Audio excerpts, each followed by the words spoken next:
Not him. I'll tell you a story about that one of those days. Recording in progress. Need more questions than answers. So my mother's uncle was a driver out in at Riata. Oh, really? Yeah, and he drove Elizabeth Taylor quite a bit. Really? During the Filming. the filming out there. All right, good morning, everyone. Let's call court to order. Today is Tuesday, September the 17th, 2024. It's 9 a.m. Proof of posting, please. The agenda was posted on Thursday, September 12th, 2024 at 2:30 p.m. and a supplemental agenda was posted on Friday, September 13th, 2024 at 4:30 p.m. Okay, thank you. If there's any members of the audience who won't speak to court on business matters, please do so at this time. Seeing none, I'd like to I'm going to jump on the consent agenda right quick. I've got a couple of recommended pulls. Suggested pulls are, We'll do the pardon me? pledges and the Yeah, sorry. That's all right. All right, let's stand briefly for a moment of silence, and then we'll have pledge of flags. I do want to, let's remember Steve Moore, former auditor employee of McLennan County that passed away. He was here before me, but I knew him and worked with him when Judge Jim Lewis was here, and he was a very good man and a real good employee, so let's be thinking about him.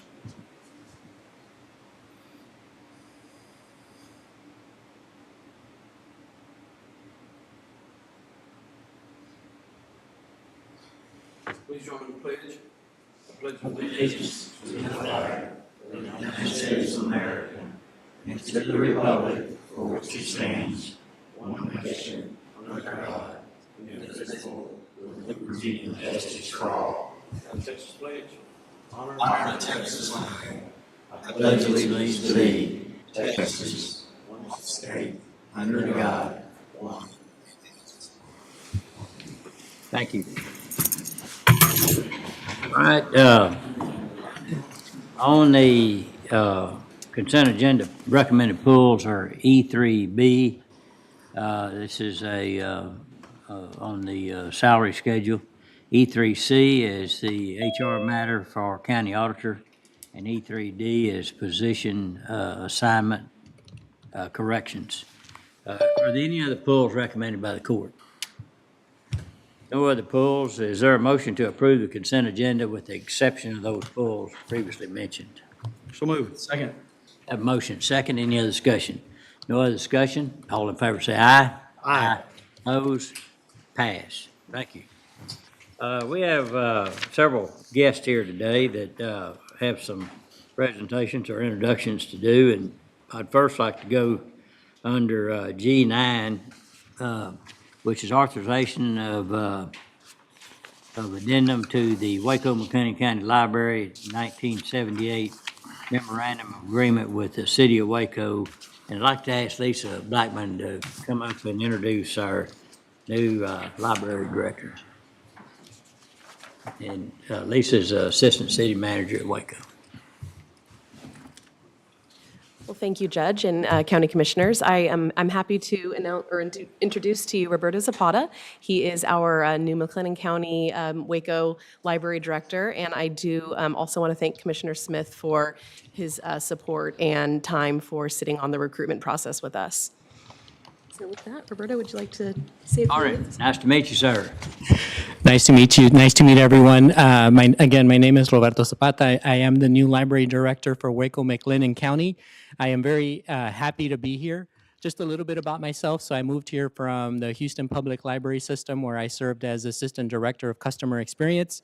Prior to that, I've worked in McAllen, and then I also worked for the San Antonio Public Library System. So I've been here for 2 months. I'm really looking forward to not only working with the staff of the library, but then also with the county and moving forward. So that is the main objective, just moving forward with this agreement.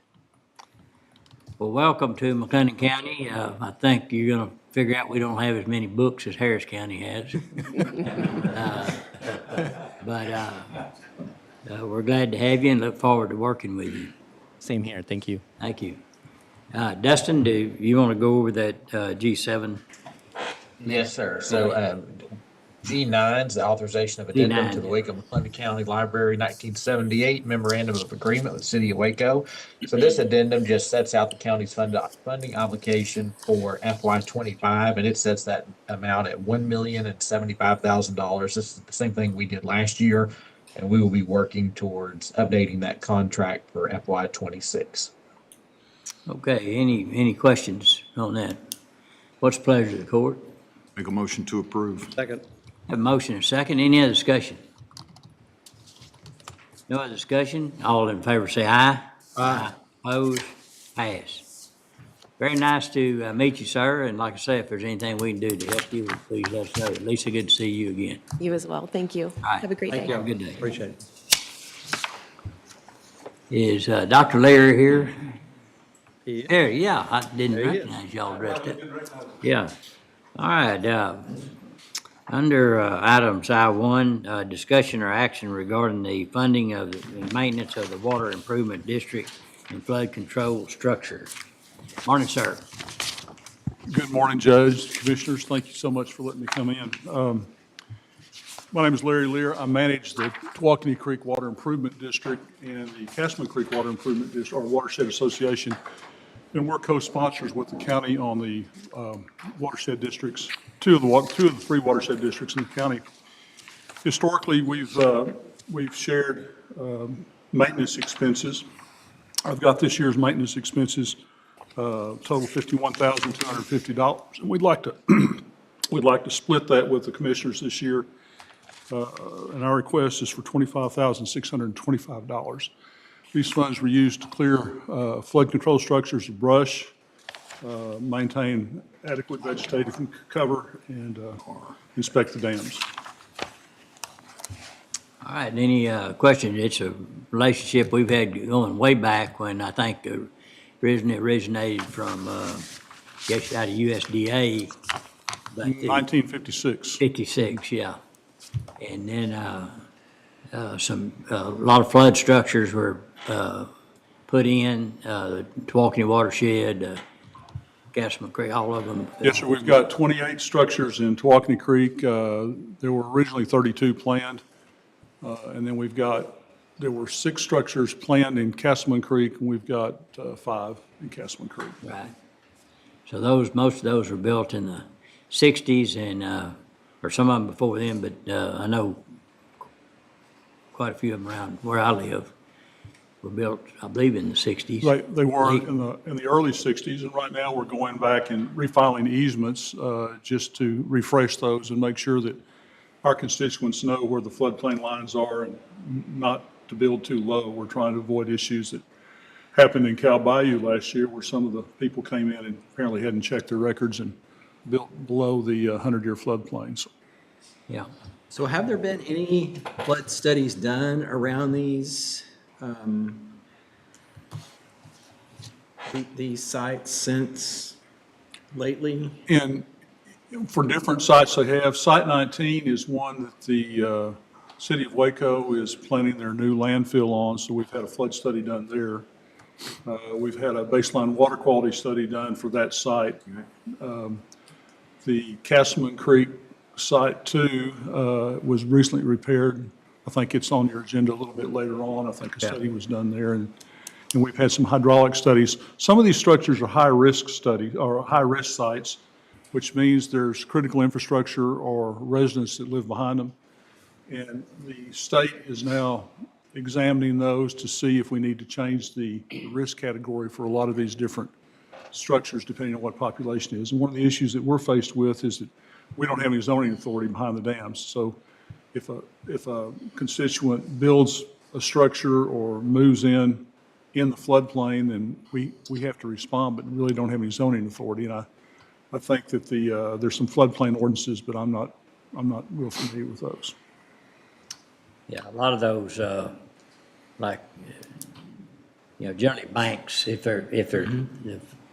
the structure is financed The banks do the flood study, and by law, they cannot finance structures in flood zones, so. Sure.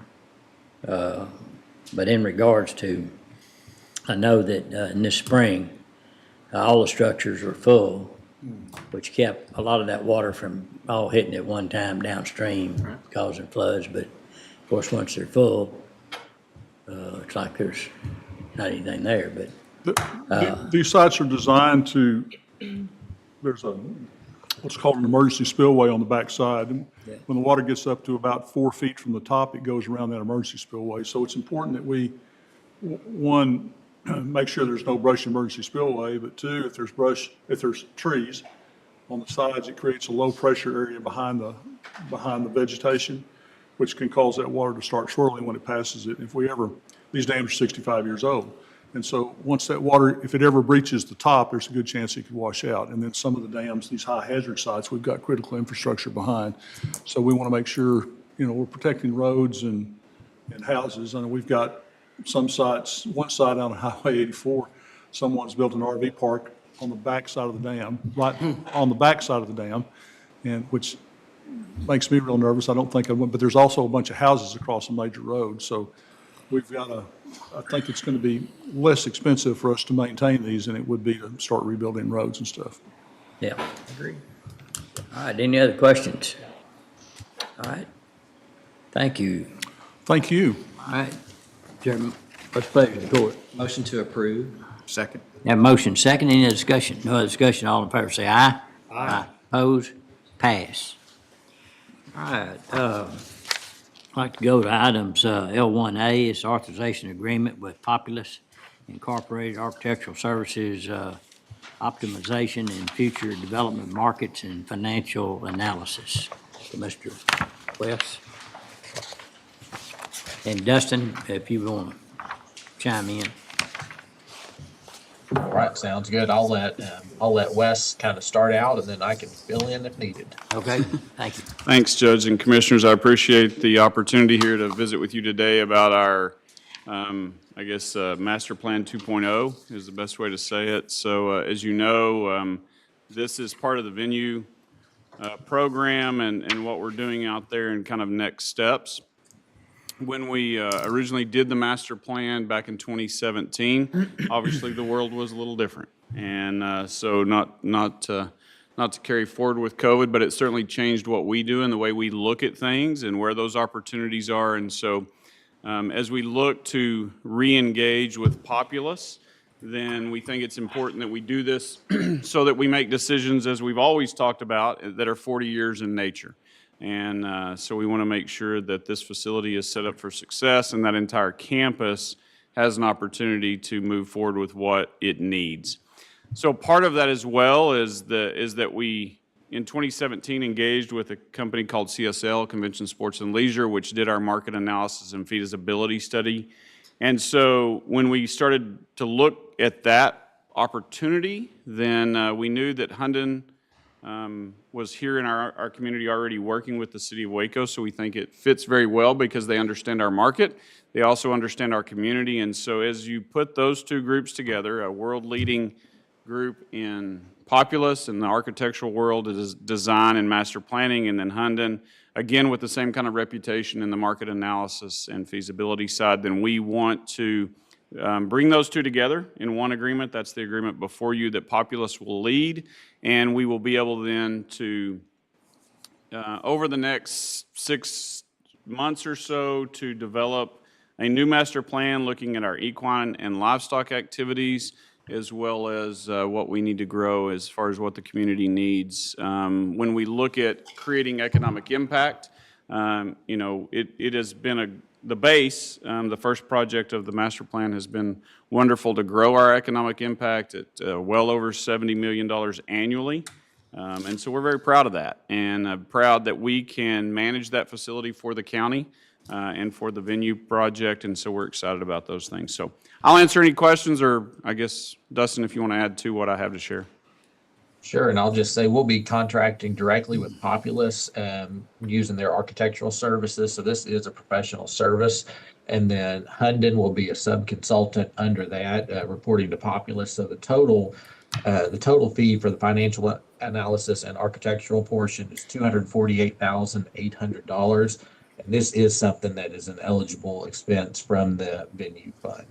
And Francis, if you want to add anything to that, please feel free to do so. Okay, no, I don't have anything to add. Like Dustin said, it is an eligible expense to come from the venue project fund. So, And the revenue trend is good. yes. And even though there's probably a little pressure on room rates, there's a lot more rooms.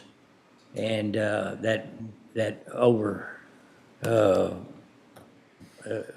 it's a more important factor that we're looking at right now. And there's rooms that are in construction and will be open over this next year. Also, the planning by the Convention Tourism Bureau and other entities to have more statewide functions here. I know counties are having 2 different functions over this next year. The fact that we have more, just like when you have more stalls, Yes, sir.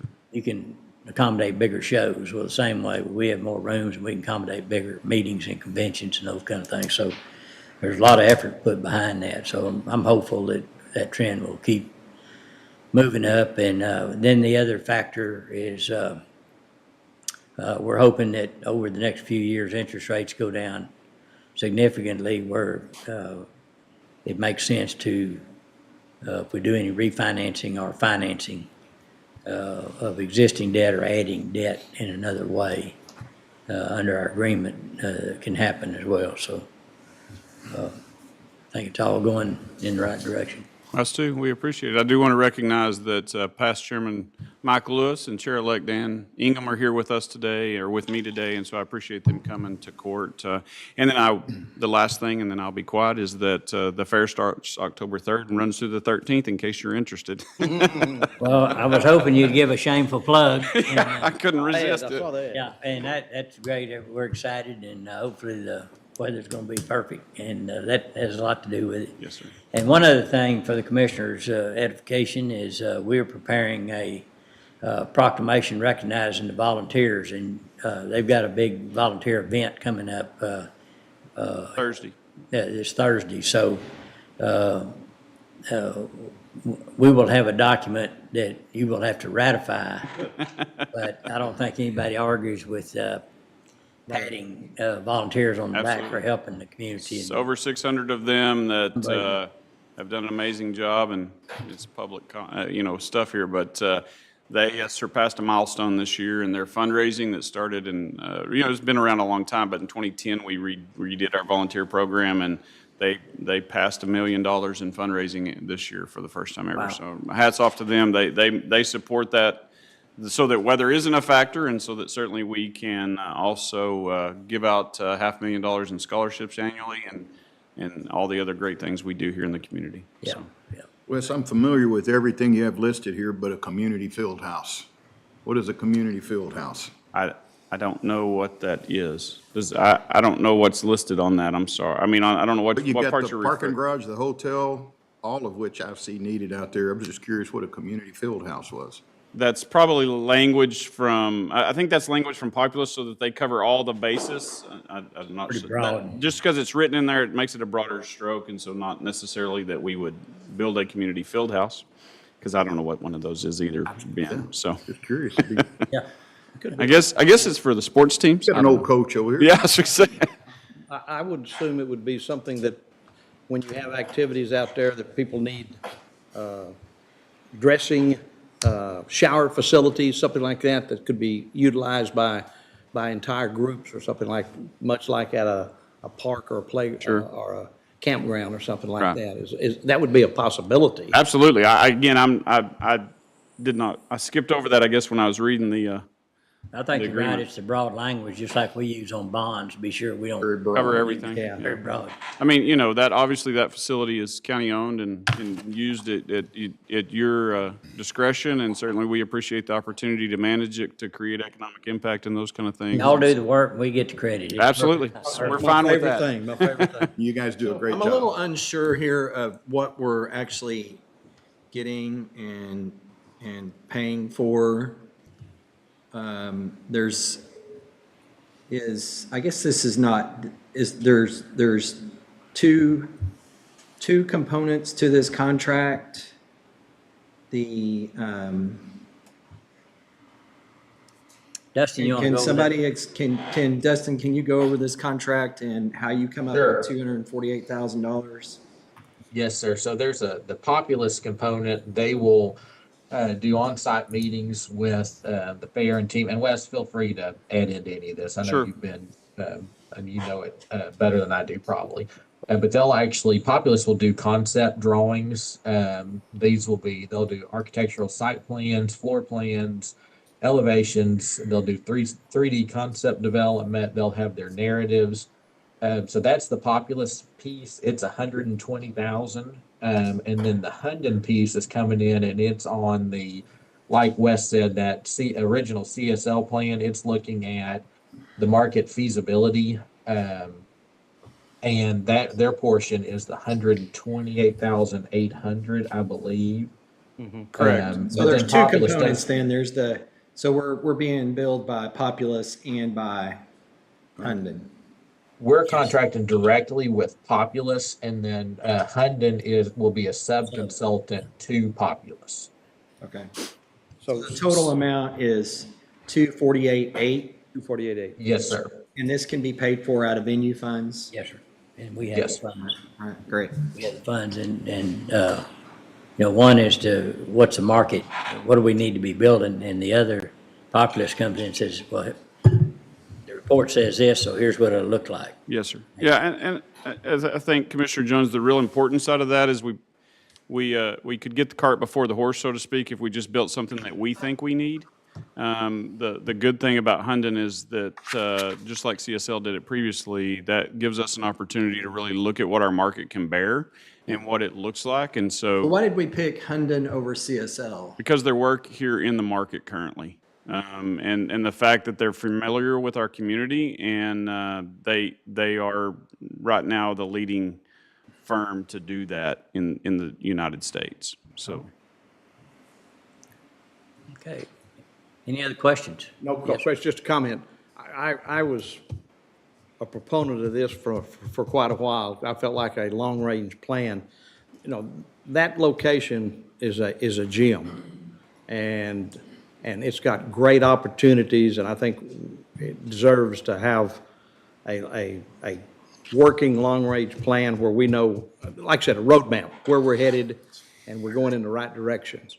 And I think this gives us that, and I'll even, he obviously is not advocating for it, but I'll even add that we got a gym sitting right here, and we want to give him every opportunity he can to make that place a success for our county. So, You just want to see how many times you can say your name in about 2 sentences. Well, it certainly looks a lot better than it did 12 years ago. That's for certain. So That's our job. And then I'm looking whatever happens to the Lions Park area and would that be included in this? And I know that's city. Yeah. And in fact, Lisa and I had some conversations about that not too long ago, about, what's the opportunities there? What are they looking at doing from a Parks and Rec standpoint with that property? This would not address it specifically, obviously, because this is only looking at county facilities and county property, but it is something that will allow for, I guess, some crossover, if you will, of, hey, this is our direction. Does this help the city with their direction, and what funds they would spend then to look at where that goes and grows? And because we do realize that entire block is important to the development out there, and we know that as we continue to move things forward, then that space, that green space, becomes important to the quality of life, to the quality of what we can offer our clients and what they see. And so as we look to grow either our equine and livestock or our sports and entertainment, those kind of things certainly are important as we look at that down the road, making 40-year decisions. Anybody interested in that tower yet? I know that No. That tower belongs to y'all, and I'm ready for it to leave. That's in discussion. We have a work session item. Will this give us a timeline?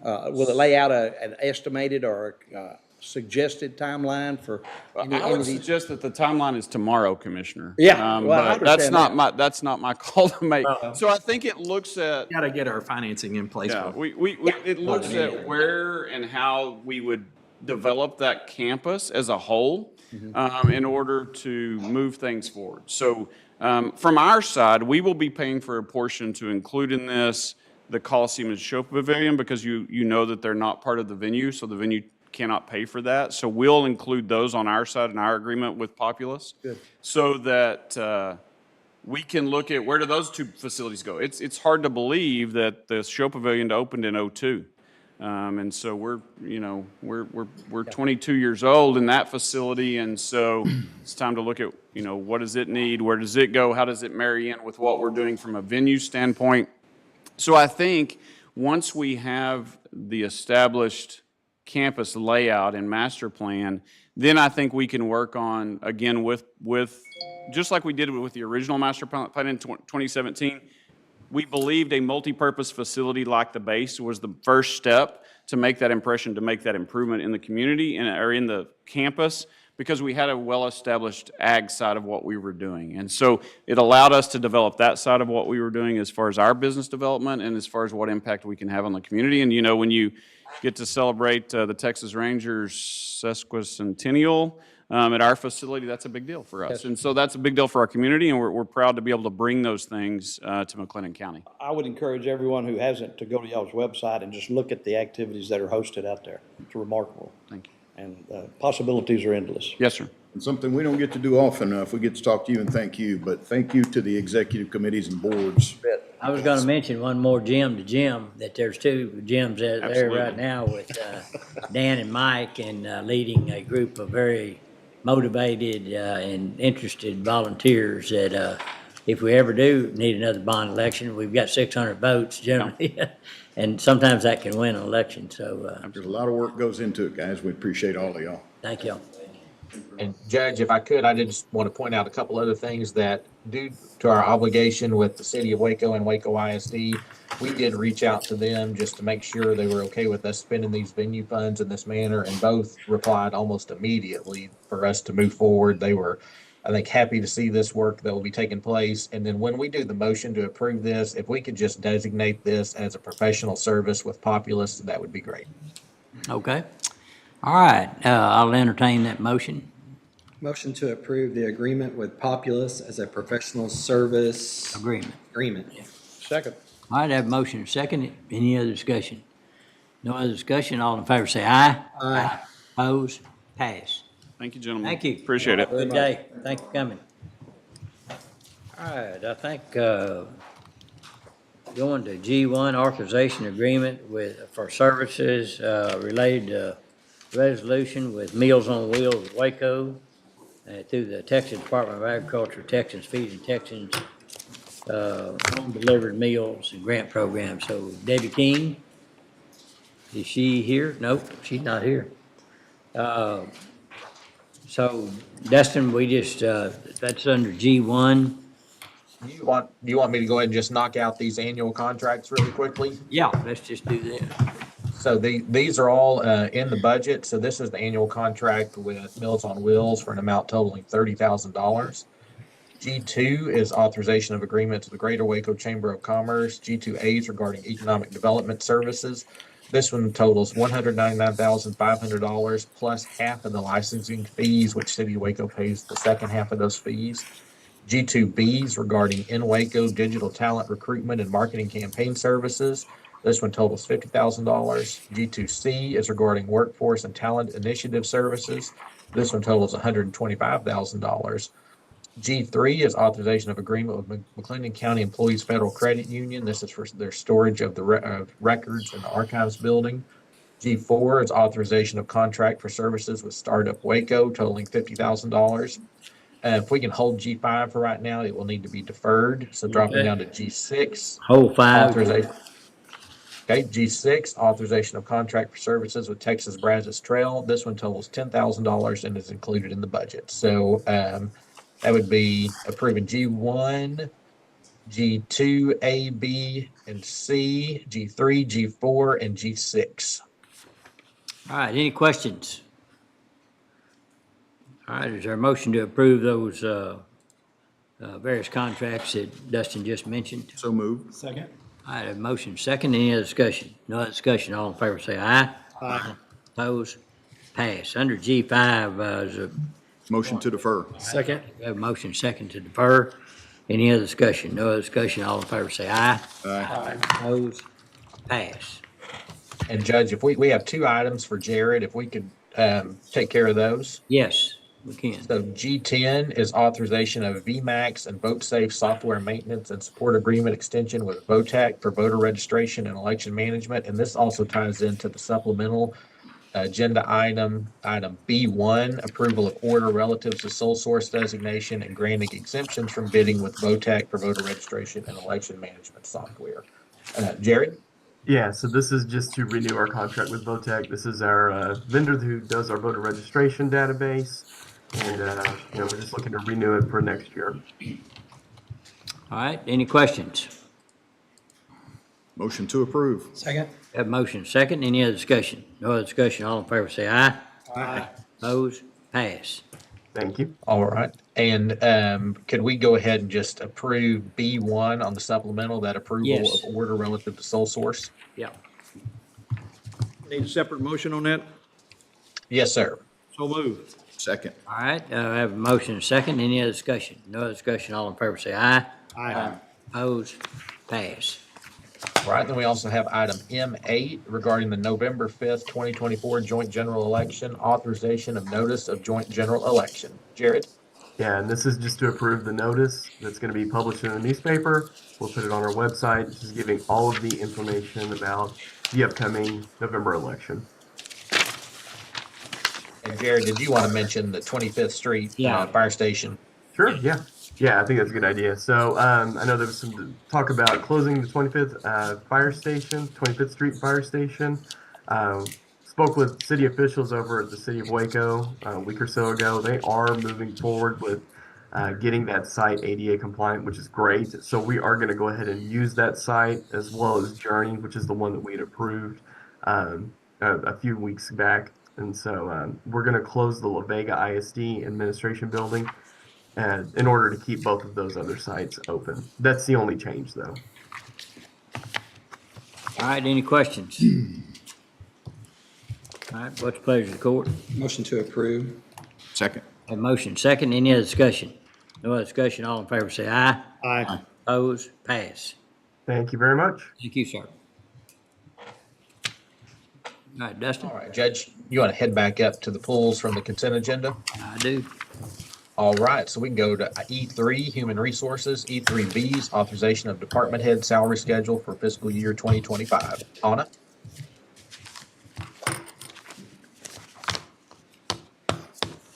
Good morning, everyone. Good morning.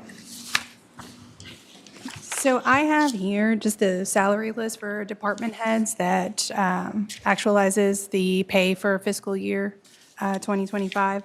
And so during budget sessions, the court discussed and adjusted department head pays. That was just the budget. This is the follow-up to that, to those budget changes, setting actual pay for the department heads. And so I have here the annual authorized list for court approval. All right. Questions? And we discussed this and hashed this all out during the budget process and review process, correct? Yes, we did. And so reviews were conducted for department heads, and then also the budgeting discussions included comparisons to market and determining those budgeted amounts based on comp ratios and adjusting to be sure positions were above the recommended 0.8 minimum. Other questions? Motion to approve. Second. Have a motion second, any other discussion? No discussion, all in favor say aye. Aye. Opposed? Pass. All right, E3C, County Auditor. Anna? Yes, I have here a request to hire a former employee It's Brianna Dulock into a part-time position. It's position 1782, effective tomorrow, the 18th. And the reason it's being brought forward is just whenever somebody is being rehired within the 90-day policy, and they've withdrawn their TCDRSR account, we just have to present that to court for approval. Both parties, the official, which is our county auditor, and this former employee have signed and notarized their affidavits confirming that they did this within policy and there wasn't any prearrangement involved. And so we have reviewed the affidavits, we've reviewed the policy, the status for moving or hiring the position, and would recommend approval. Any questions? Motion to approve.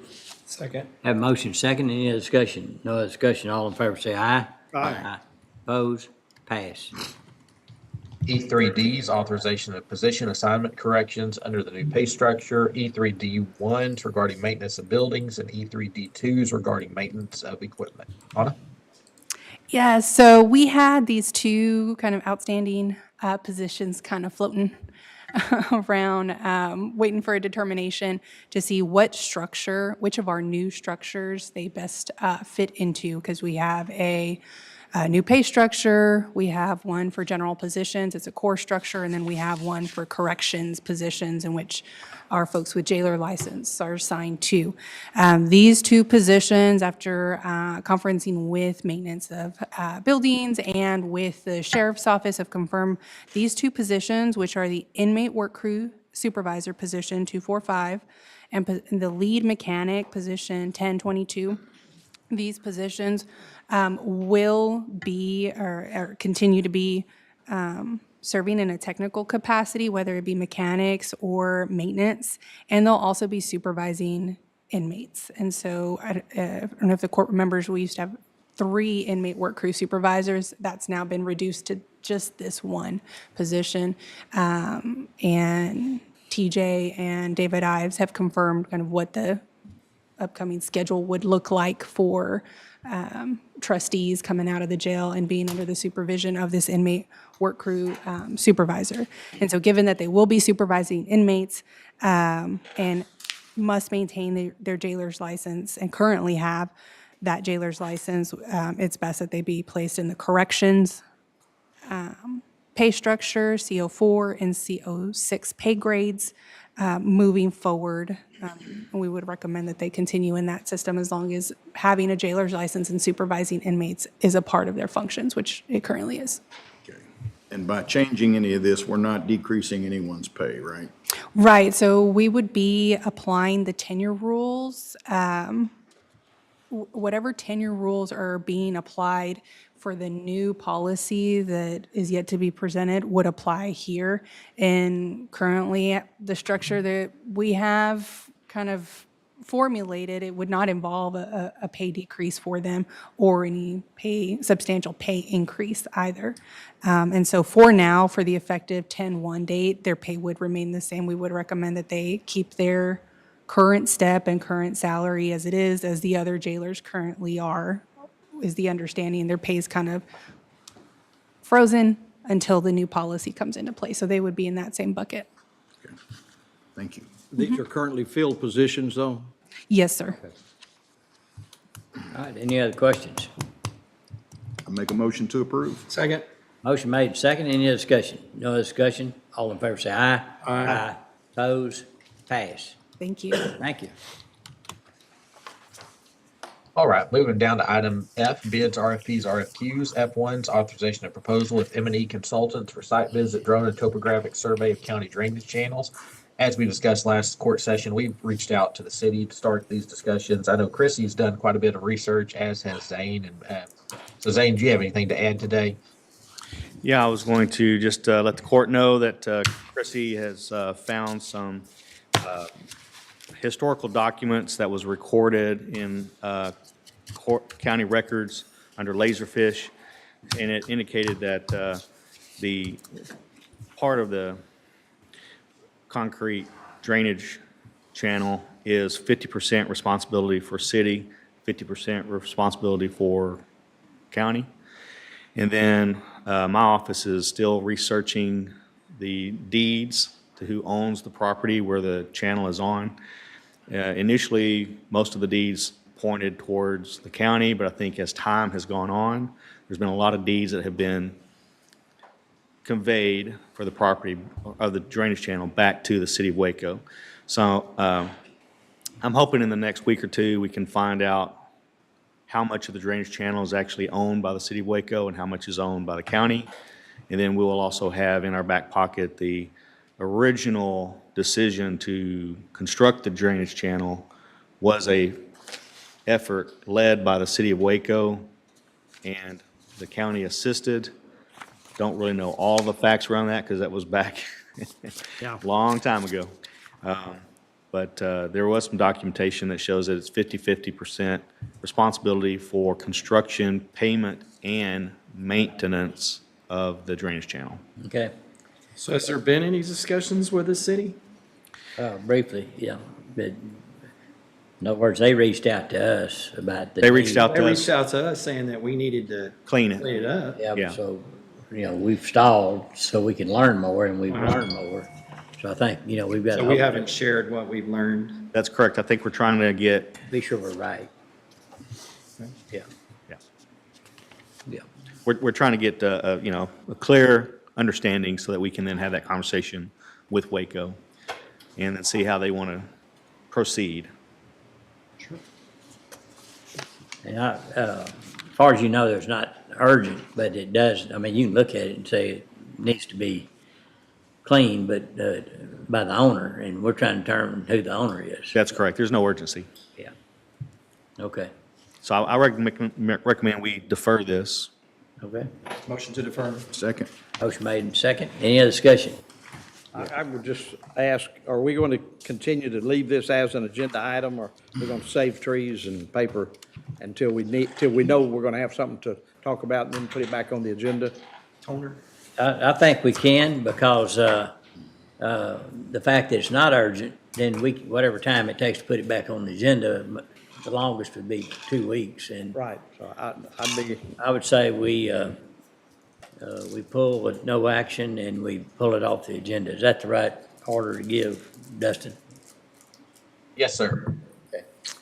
All right, So I'll rescind my motion to defer. well, so, no, you're okay. I think we're deferring it We have to today, defer but and then future pull. action, it's not Yeah. coming back. Okay. So, all in favor say aye. Aye. Opposed, pass. Thank you. Thank you. thank you, James. All right, dropping down to item G7, authorization of memorandum of understanding with Axtell Independent School District Police Department for communication and coordination with the McLennan County Sheriff's Office. Major Ives? Yes, this is 37081G with Axtell ISD. They're forming their own ISD police department, and they must enter into this MOU with the sheriff's office and other law enforcement entities in order for TCOL to recognize them and allow them to start their own ISD police department. Okay, any questions? Motion to approve. Second. Motion made and second. Any other discussion? No other discussion. All in favor say aye. Aye. Opposed, pass. Thank you. All right, on G8, I'm going to share my screen quickly.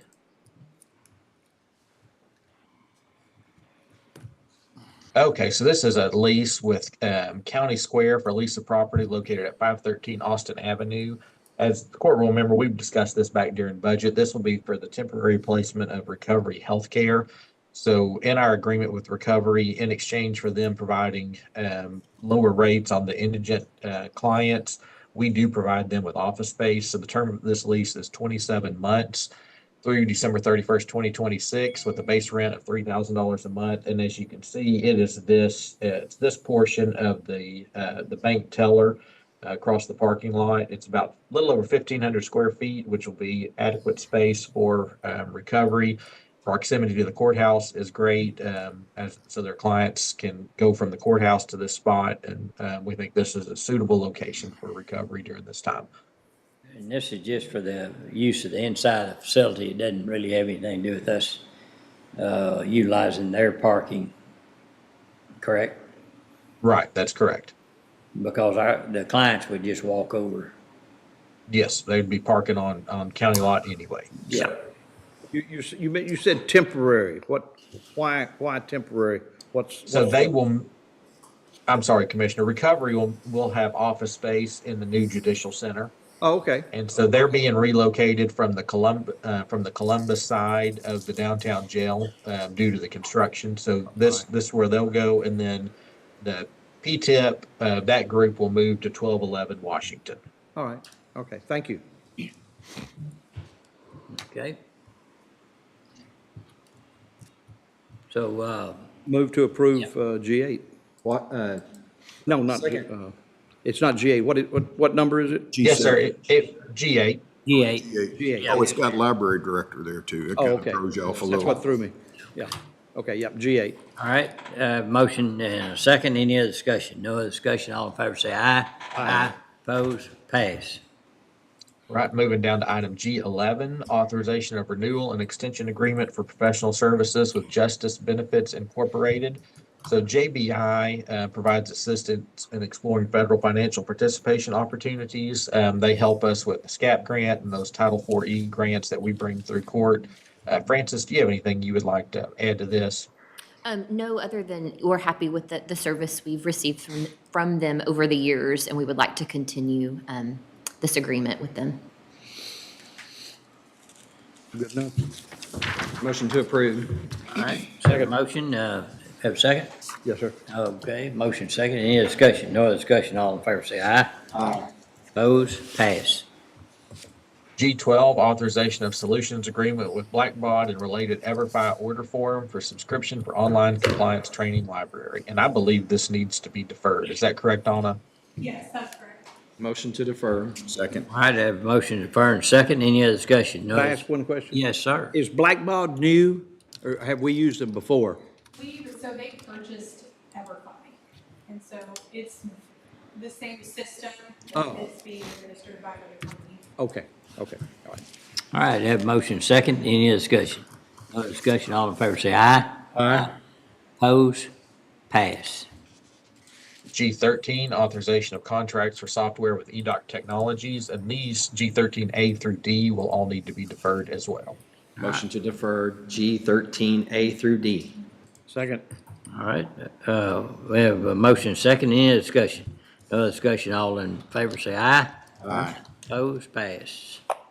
Under item H, capital improvement and construction projects, H1s regarding the Castleman Creek watershed floodwater retarding structure, site number 2, repair project, contract agreement with Janik and Witten Construction. There's several under here. H1As, authorization of modification change order number 5. H1Bs, authorization of pay application number 6, final. H1Cs, recording of pre-final and final inspection reports, and H1Ds, recording a final acceptance letter from county engineer. Zane? Yes, sir. Thank you, Dustin. So this is just a cleanup of Castleman Creek Dam Site Number 2. The work's been completed. We did have a change order here, number 5, which reduces the overall cost due to did not use all of the material. And so this is basically the final inspection reports, as well as a letter of acceptance. All these three, H1A, H1B, H1C, and H1D, are recommended for approval. I would just say, when I first read this thing, I was about as clear to me as that water coming out of that watershed. Probably, I had to read it several times to figure out what was going on. But we're saving money. I like that. Yes. I move to approve. Okay, we have a motion and. Second. No other discussion. All in favor say aye. Aye. Opposed? Pass. Thank you. Right, under item I, budget amendments, I-1s regarding the FY24 budget. Francis? Thank you. So starting with I-1A, this is general fund for the 54th District Court. They are requesting to move within that department into language translation for costs for the remainder of the fiscal year. I-1B, this is general fund capital outlay. This is a request to move from contingencies in the general fund into the capital outlay department. And this is to cover the Sierra Wireless agreement or project that was approved on the last agenda. I1C, this is General Fund Constable Precinct 5, requesting to move within that department to increase professional development, and that is to cover an outstanding reimbursement request for this fiscal year.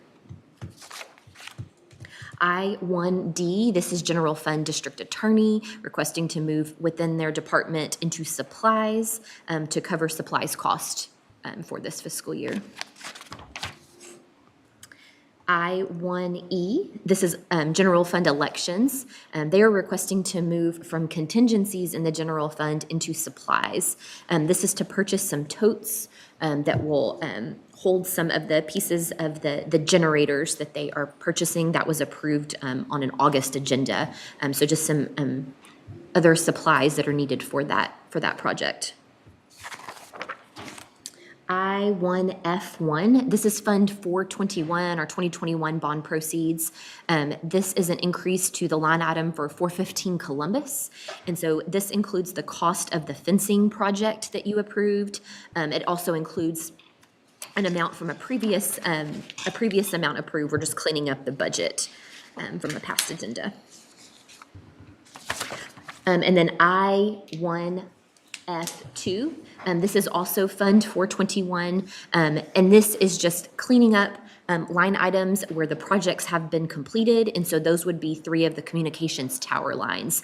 And so the remaining budgets in those lines, we are moving it up into contingencies so we can spread it to other projects at a later date. I1G, this is General Fund for Information Technology, requesting to move within that budget into supplies and furniture and equipment. And the furniture is specifically, that is for their conference room. I1H, this is General Fund Jury Service Department. They are requesting to move within that department into the grand jury bailiffs line item. So they're needing an additional cost to finish out this year. I1I, this is General Fund Maintenance of Buildings. And so the request is to increase their software licensing line. And this is needed for the approval you made for the Johnson Controls project. You approved that on the last agenda. I1J, this is for the tax office. They're requesting to move within their department into supplies, furniture, and equipment, and other services and charges. Specifically, that increase to furniture and equipment is for some needed currency counters and printers that are attached to those currency counters for their dealer room. I1K, this is General Fund Road and Bridge Precinct 3, requesting to move within that department into tires, tubes, and batteries for needed costs for this year. I1L, this is General Fund Road and Bridge Precinct 4, also requesting to move within that department into various line items and within their department, part-time line, telephone, the telephone line, utilities, and capital outlay. I1M, this is General Fund for JP Precinct 3, requesting to move within that department into other services and charges to cover cost for the remainder of the year. I1N, this is a budget amendment within a fund. We've housed it in Fund 2, but this is specifically for the 2023 storm damage insurance proceeds. And so on the last agenda, you approved some additional roof work on the building that houses IT maintenance and purchasing. So this is increasing that line for that project. We will need to pull with no action item I10. Pull with no action on I10. Okay. And then one last one, I1P, General Fund Road and Bridge Precinct 1. I'm requesting to move within that department into other services and charges for some rental and repair charges for the remainder of the fiscal year. And that concludes the budget amendments. All right, if there's not any questions about any of those, okay, yes, sir? Yes, sir. I kept looking out the window wondering why we hadn't started fencing the property behind us. and found out that we hadn't approved this, I guess, the change order for the money to actually fund it. Is that correct? So you approved We approved the contract to project do it. agreement, but a budget amendment is always a completely separate action. Could we have already started that project then, in your mind? Yes, we can make exceptions to that. So if you have approved it, we know that there is budget available to move. We can go ahead and help get that, and we do that frequently. Okay. Yeah, So it hold just on. depends when we're Ken's got requesting a that. response on I that. think TJ's been in conversations with them about that. Mm-hmm. You know, this was a change order. I think they had to get the fencing and everything ordered to come do it, so, And know the amount.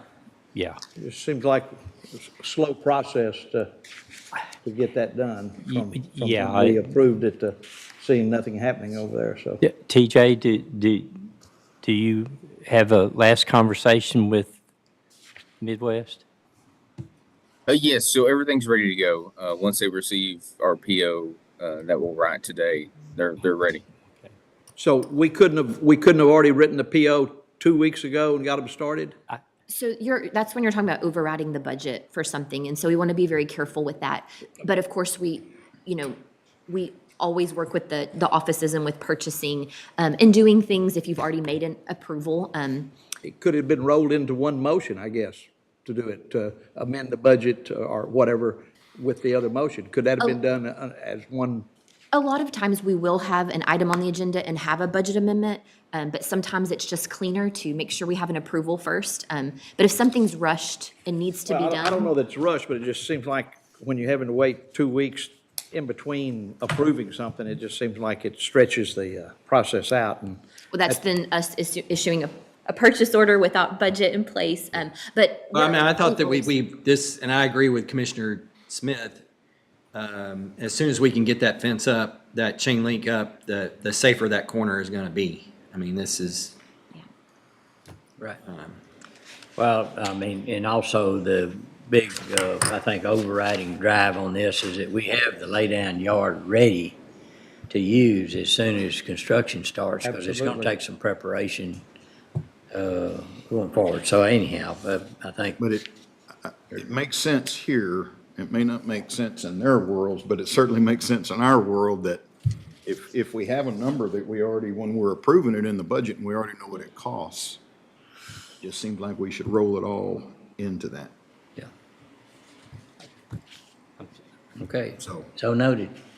and maybe no more accidents before they get that thing down. Yeah, okay. All right, if any other questions about any of the others? If not, with the exception of I-10 that has been pulled with no action, is there a motion to approve I-1, all the items under I-1 down to I-1P? P. So move. Second. I have a motion second. Any other discussion? No other discussion. All in favor say aye. Aye. Opposed? Pass. Thank you. All right, judges, is Chris in court? No, but Debbie King's in court, I think, and she's here on G1 under authorization agreement to service a related resolution with Meals on Wheels that I think we approved it, didn't we? We already approved it. But did you have anything you want to address the court about or in? How are you this morning? I'm good. This time of morning is our worst time of day for busyness, so I'm Oh, sorry I okay. wasn't here earlier. I knew you were going to be approving it today. But I also want to give you a heads up in that I will be retiring the end of October. You're too young. And I'm older than I look. Anyway, we are in a hunt for people to take over my position, and the board of directors has total control of that. I just know that 2 people came and toured last week, and I haven't heard what's going on, but I will make sure that they know everything that you guys do and how much you help us with the funding for meals. Yeah, well, we appreciate what y'all do, and when the folks from the Heart of Texas Fair here, we bragged on the volunteers and all the people that make things happen. Yep. you're in that same category, Meals on Wheels. You guys having any luck whittling away at that waiting list? You know, when we did some stuff on TV, we've gotten several nice donations from people in the community, and we're hoping our golf thing that we're doing on Monday, that will help us too. It is a big deal. There really are a lot of people that want meals, but the funding from the federal government, if the Congress will please pass the bill that has that money in there, get it to our states would be a good idea too. Yeah. But anyway, we're working, and we do have a lot of great volunteers and also some great donors in the area. Yeah. Thank you for what you've done. Yeah, Thank thank you. you very much. Thank Good to see you. you. Okay, and Dustin, Chris is not here yet, so. Okay, so if we could just hold I1Q, she should be coming over any minute. We can drop down to I1S. This is an authorization of Texas Association of Counties claim deductible invoice. It's an invoice total $454.11 for claims associated with Benny Scott, which was a jail claim, and it's been reviewed and recommended for approval. I'll make a motion, we approve it. Second? Motion made and second. Any discussion? No discussion. All in favor say aye. Aye. Opposed? Pass. I-2s regarding the FY25 budget. I-2A is Criminal District Attorney reporting a budget of forfeiture assets fund. Francis? So yes, so this is the recording for the DA forfeiture fund, Fund 260. And then I can go ahead and cover Okay, go ahead. I-2B. This is also recording the budget for the SO forfeiture funds. They have three different types, as you'll see there. There's state and local, federal treasury, and then federal justice forfeiture funds. And so this is recording the budget for the upcoming fiscal year. Okay. Any questions on those? So that would be, Oh, and I'm sorry, I could go ahead and do I-2C. yeah, let's go Sorry, ahead and Judge. do it. It's, And so I-2C is recording and authorizing the fiscal year 25 allowances, which are included in the budget for uniforms, tools, and cell phones. all right, any questions? All right, if not, is there a motion to approve I-2A through I-2E? See? C, yes. So moved. Second? We have a motion second. Any other discussion? No other discussion. All in favor say aye. Aye. Opposed? Pass. All right. All right, and I believe Chris is there now, Judge. Yep. So we have two items. I-1Q is McLennan County Spaceport Development Corporation, authorization of Global Spaceport Alliance membership dues. And we also have M5, Greater Waco Chamber of Commerce Monthly Economic Development Report for July 2024. Chris? All right, good Good morning. morning. Morning. So before you have a reimbursement request for the Global Spaceport Alliance membership dues. This is an organization of spaceport corporations and from across the globe that come together, but it's also a mixture of aerospace businesses too. And so it's a great organization for us to be a part of. I've actually been asked to be a part of a policy committee that's a part of that too, that's helping to ensure that the federal policies are aligned with the needs of business and the needs of communities when it comes to this type of new and emerging industry. So our recommendation is for reimbursement. This is part of the budgeted items in the spaceport, the McLennan County Spaceport Development Corporation budget. All right. So moved. All right, have a motion. I'll second. Any other discussion? No other discussion. All in favor say aye. Aye. Opposed? Pass. Okay. You ready to move on to the monthly ma'am. report? Okay. So in your packet, you have our monthly report for the month of July. Overall, activity still remains really strong, and we're really on par with where we were in 2023. Attraction inquiries are about the same, as well as the number of plans and proposals submitted. Couple of things to note. Lexi is knocking it out of the park when it comes to our business retention expansion program. And one of the things that we've started to see more is opportunities for expansions. which has been great. She's had a couple of them that have announced this year across the county, but we are starting to see those companies coming to us again with opportunities for growth. We were going through a period where I think we had 3 years where all of the announcements that we did were new companies coming into the marketplace, and so that we're starting to see this expansions is really a good sign for us. And they are across multiple industries as well. So that's a great thing. Development events, one for the month of July, but it was a big one. This was the trip that we did to Asia with the state of Texas as part of the governor's trip mission to help encourage more Asian investment into the state of Texas. So we visited Taiwan, South Korea, and Japan over a 6-day period. So it was a lot of travel in a short period of time, but made some really great connections, and there is certainly a lot of enthusiasm in Asia about Texas as a place to do business. So we made some great connections there and think that that'll be something that benefits us as we roll forward. Overall, Thought you yes, sir. brought us at least some chopsticks or something. I did bring back quite a bit of candy, and I'd be happy to drop it off. I will say Probably not that what we need. candy in Asia is not quite as sweet as we like in America. So We can add some Splenda to it. there's also some texture differences too, which Oh, okay. watching people's faces has been entertaining, to say the least.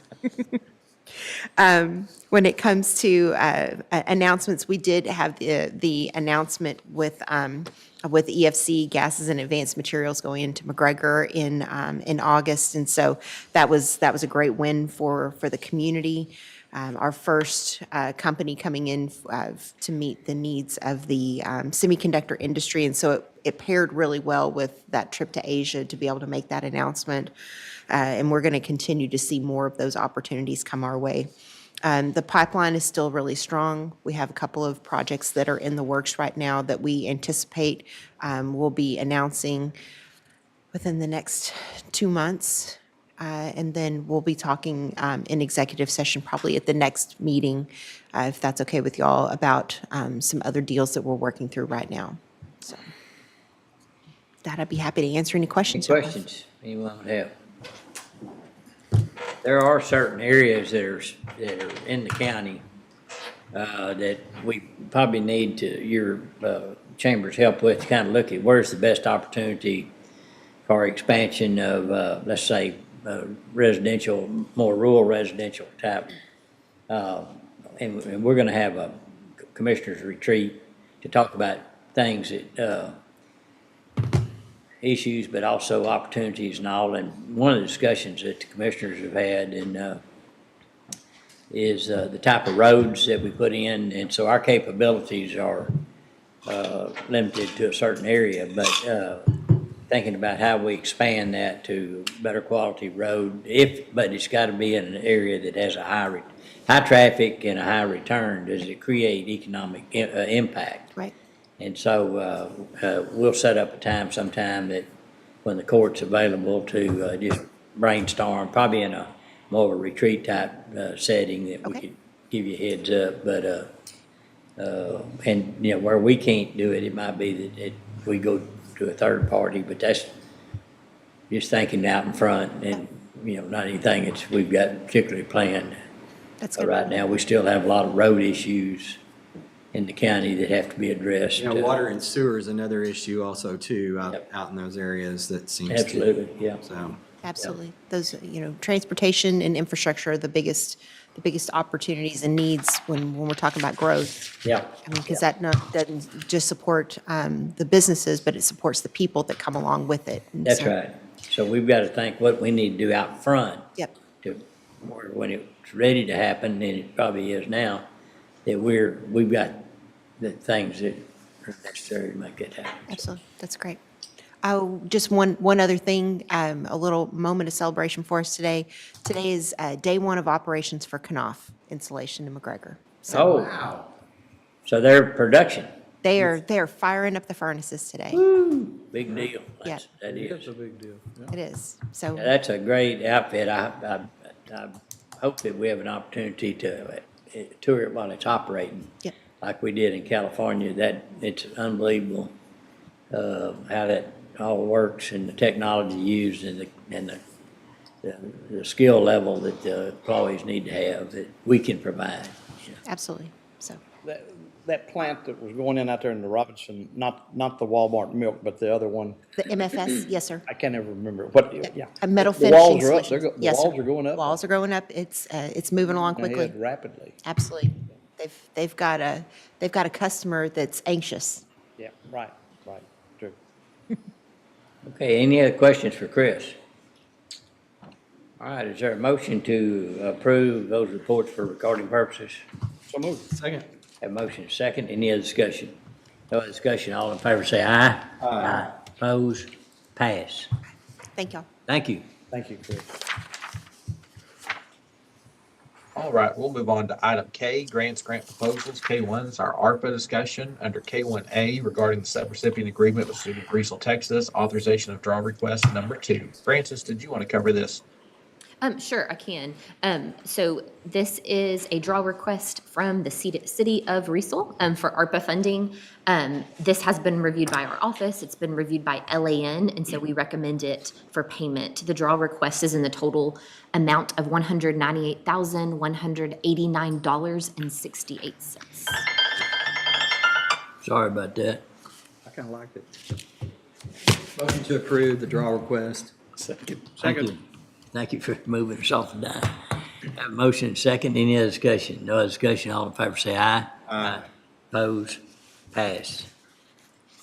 K1B is authorization of legal services invoices from Haley and Olson PC for ARPA matters for August 2024. This invoice totals $1,560 for their legal services during August. It has been reviewed and recommended for approval. So moved. All right, have a motion second, any other discussion? No other discussion, all in favor say aye. Aye. Opposed, pass. All right, moving down to item L2, County Auditor, approval of McLennan County policies, procedures, and statements, goals. And Francis, I know there's quite a few here, so I'll just let you kind of read them in as you step through them if you'd like to. Okay. And let me say this, there's some of these that may need more discussion, and if they're not urgent, we can move them to a longer discussion at the retreat in November, and so just keep that in mind. All right, Thank you, Judge. proceed. So I want to start with item L2A. So this is regarding our travel policy. So to remind you, our travel policy is a policy of the Commissioner's Court, and then our office administers that policy by reimbursing employees and officials for travel. Over the years, things change, the wording needs to be changed. And so we have decided it's time, we need to refresh some language within this policy and just also add and amend some items, some things as we're administering it, things that have changed over time that we see some gaps in the policy. So I'd like to go through those sections that we have changed. Okay. And just a reminder, the last time we updated this policy was in 2016. It was like February of 2016, and we changed the per diem meal amount from $10 to $12.50. So that was the last change. So I'm going to go through, I've highlighted in yellow on this policy the pieces that have been substantially updated, so I'll go over those. Any other questions, just let me know. This here on the introductory section just adds in, just to remind employees that any time related to travel must be specifically reported on a timesheet. This is a part of the employee policy, and so those instructions are in that policy, but we just wanted to link these two policies together so employees know where to go and get that information. And that's something we see errors in commonly, so we wanted to be sure and include that. The next section that we updated was related to renting a vehicle when traveling. And so this piece is based on some guidance we received from TAC, our insurance carrier. And so what we've added here is that when renting a car, and that additional insurance is extended to the employee to take out, that they should be accepting that additional insurance. And so our vehicle insurance here with the county. It does cover those rental periods, but does not include auto physical damage. So TAC has recommended that employees do take that out when renting a vehicle. And then they would be reimbursed that cost. So our policy covers the rental vehicle, but doesn't cover It's physical liability. damage to the rental. Then what's the policy covering? Covering the tires? I guess if there's any liability. Just personal Yeah, liability? yeah. Yes. Well. And Dustin, so feel if free it- to. It's our liability. I mean, generally, it could be our liability, I guess. I can see what I you're know saying. It could- individually, if you rent a car, your policy covers that car with the deductible. Yeah. But they're saying it doesn't cover physical damage to the vehicle, which to me is kind of unusual. But now it will. No. They'll just- No, you'll have to take out their policy, the rental car policy. Yes, their recommendation is that, it used to be that, But it's still paid for by the county, correct? correct, so that employee would be reimbursed that Sure, piece. yeah, I understand that part. It just seems strange that the TAC wouldn't cover, their insurance wouldn't cover the rented vehicle. Yeah, that's a good point. Okay, go You'd ahead. think their premium would be cheaper than the one-time You would think so. rental. Okay, so go ahead, moving on. Under lodging, I've just updated what is included in the maximum allowable rate. And so we just added in that shall include taxes, of course, but also resort fees, cleaning fees, service fees. So we see those more and more when reimbursements are turned in these days. We've added in that using third-party websites to book travel, Expedia, Travelocity, Priceline, there are a lot of issues with utilizing those and then having backup documentation for our purposes. So we have added in here that those are prohibited to use and that, that's, if there's ever, needs to be an exception to that for whatever reason, departments can contact our office and we can bring those to you. But we'd like to add that in here to make that very clear. Meals. So I just have something plugged in here for discussion purposes. And so I'd like to give you some information here on our per diem. As I mentioned, we moved it from 10 to 1250 back in 2016. So it has been a while. This is probably the biggest complaint issue we receive from employees, that the amount currently is $12.50 a meal, and that is not sufficient when they are out of town, and expected to purchase meals to feed themselves. So like I said, currently it is $12.50. I just plugged in 15 there just to kind of set those schedules below, but definitely something we need to talk through. So in looking at other counties, some counties have it similar to ours, where there's a set amount for each meal. It doesn't matter what city you go to, what state, you will get the $12.50 or whatever amount we decide on. You'll get that for each meal. A lot of counties use the GSA rates. And so the GSA rates, those are established by the federal government, and that's what they base their reimbursements on, and it covers lodging and meals. We use GSA rates for some things, but that's a commonly used practice as well to come up with the reimbursement amount for meals. So two options there. I lean more towards having a set amount. It just makes it less complicated, but there are different options. Sorry. I'm sorry I interrupted you. Well, I just wanted to, so to be clear, do they still bring, let's just say the meal was $15 and we allocate $12.50, do they still bring the receipt?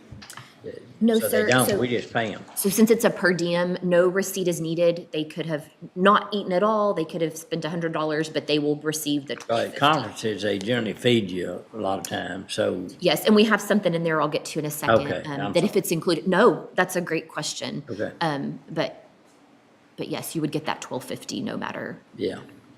I don't think anybody argue that $12.50 is not enough to cover most meals, but I don't think. And what do y'all? I like the 15. Yeah, I mean, even 15 is questionable, is but I- tough. Yeah. I mean, you can get, I mean, You it's can fast it's food. 12. Yeah, you can fast It's food. 12, it's 12 It's $12.50 for a 6-inch Subway and chips and a drink. Yes, yes.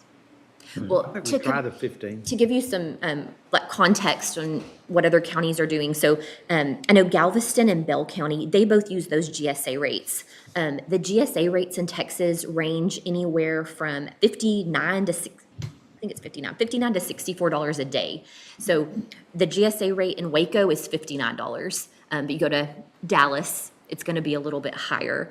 And so kind of to put that into context, the counties that actually utilize the set amount per meal like we do, Williamson does $59 a day, Smith does $60 a day. These are some smaller counties, but Hopkins is 60, Lamar is 45. Smith just moved to $60 in March of this year. They were previously at 40. And so just, like I said, just to give you a little idea All over there. the board, isn't it? It really is, but it did seem, when comparing to others, that we were way below with the any of those 12.50. amounts. Yes, yes. I'm not keen on the federal government rate because federal government operates in the red and they don't care. And those GSA rates, when you go into that site. What is you the can pull- GSA rate again? So it's different in every city, every Okay. state. But in Texas, it ranges from about 59 to 64. Those are the main cities we would travel to: Dallas, Austin, Why wouldn't we Houston. do just maybe $50 a day then? Just flat out? Just flat out. Instead of per meal? Mm-hmm. I like that idea. Possible? Yes, so we could divide that. Of course, that doesn't divide evenly between three, but we can come up with something to make that mechanism work. Because it depends on what time you leave. So you get 1 meal, 2 meals, or 3 meals. But Yeah. I think that's a great, So then if, let's say the conference information says that breakfast will be furnished and lunch will be furnished, yes. then what is the allowable amount if you use, let's say, $50 a day? Is So- it $50? So we've added something in here. It's always been the case that if a meal is included in a conference, we have always seen that as that's embedded in the cost of that conference. They've billed you for it, it's just rolled in. So we have added here that the per diem does not apply to meals that are included. So we get requests a lot of times where someone has dietary restrictions. They may have health issues that restrict what they eat. So we always make exceptions if an employee says, I was not able to eat that meal. I think to me, that's very reasonable. And so I've kind of gone back and forth. Do we want to just leave the per diem in there and not worry about if it's included based on that?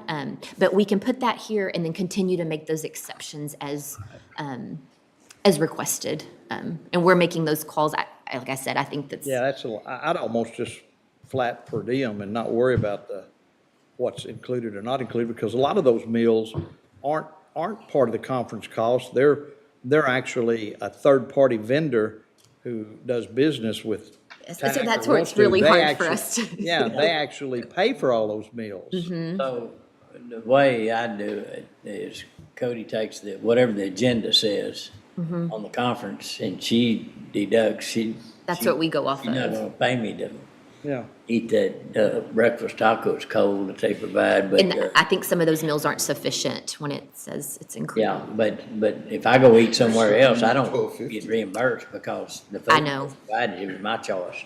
So what I thought, and we can talk about this more, but maybe the thought is to go to, you get the per diem. Yeah. The per diem is the per diem if you're out of town during those time periods. So the if per it's a diem is special provided. diet that costs more, you just cover it. Yeah, still the per diem, no matter what's. I'm on a ribeye diet, so. We'll add an exception into the policy We noticed. specific.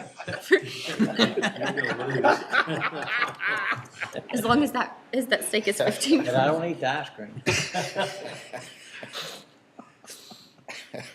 Well, I'll circle that part that I have highlighted and then we can, talk about that. But some I more. definitely agree with the commissioner that 15 may not be sufficient per meal, so. Especially for the ribeye clause. It's when you You add can the save up all tea. your money and. When you add the tea, it adds another $3. That's right, That's right. that's the trick in it. Okay, well, so. I also wanted to add, this will of course vary from year to year, but on an average year, I look back a couple years, we are paying out per diem for roughly 2,500 meals. So you have to remember, a lot of these are deputies that are transporting. That's a big amount of those. And so about 2,500 meals, so every dollar you increase the meal by, $2,500 added to the budget. Even, when I put in 15 here, that would be an additional 250. So that's about a little over $6,000 added to the budget each year. I think we could absorb that. A lot of offices could just absorb those costs into professional development lines. If not, if this is something we change this coming year, we just have to know that as we get to close to year end, they may have a need to move some from contingencies to cover those additional costs. So just unfortunately, Well, do we didn't talk about this Do before we budget. decide on this today? Or is that something So like, if you want to have more discussion about it, we can move it to the will November. that create a problem for you, though, if we don't go ahead? No, we can definitely. Is this on the fiscal year or on the calendar year? So it's really just whatever year you make it effective. Of course, when we did that change in February, we did it, I think, effective immediately. So we'll just know whatever date you make it effective. Whatever. This past February? No, February of 2016. Okay, you did say Yes. that. Okay. And so, it is easy sometimes when it's a fiscal year, calendar year, but we'll just know whatever reimbursement requests we get, we put them before or after the effective date. And What do y'all want to do?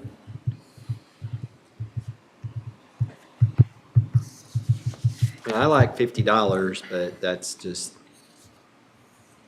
that's That'd just. be over $15 a meal, so it'd be, what is it? 16. 15 would be 45, so it's. 16 something, that'd be Yeah, 48. 16. It gets you closer to. $48.33 It gets you closer a meal? to can't do it in my, Would it be $48.33 a And meal or Francis, something like $16.67 a meal.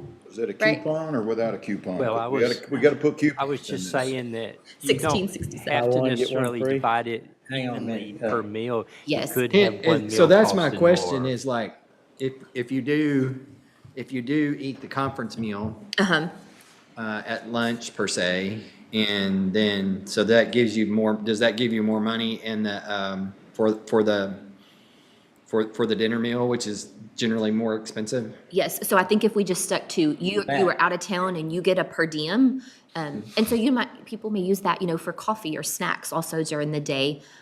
So if you just got it no matter what, then yes. Yeah, I like that. I think it gives more Some eat a big flexibility. and breakfast, It's some not, eat a it's not small like we're dinner. breaking the bank or, we're Well, not using the government rate. She said every dollar's 2,500, right? So. Yes, on we're average. looking that's- we're maybe $3,000 if we go with the 15,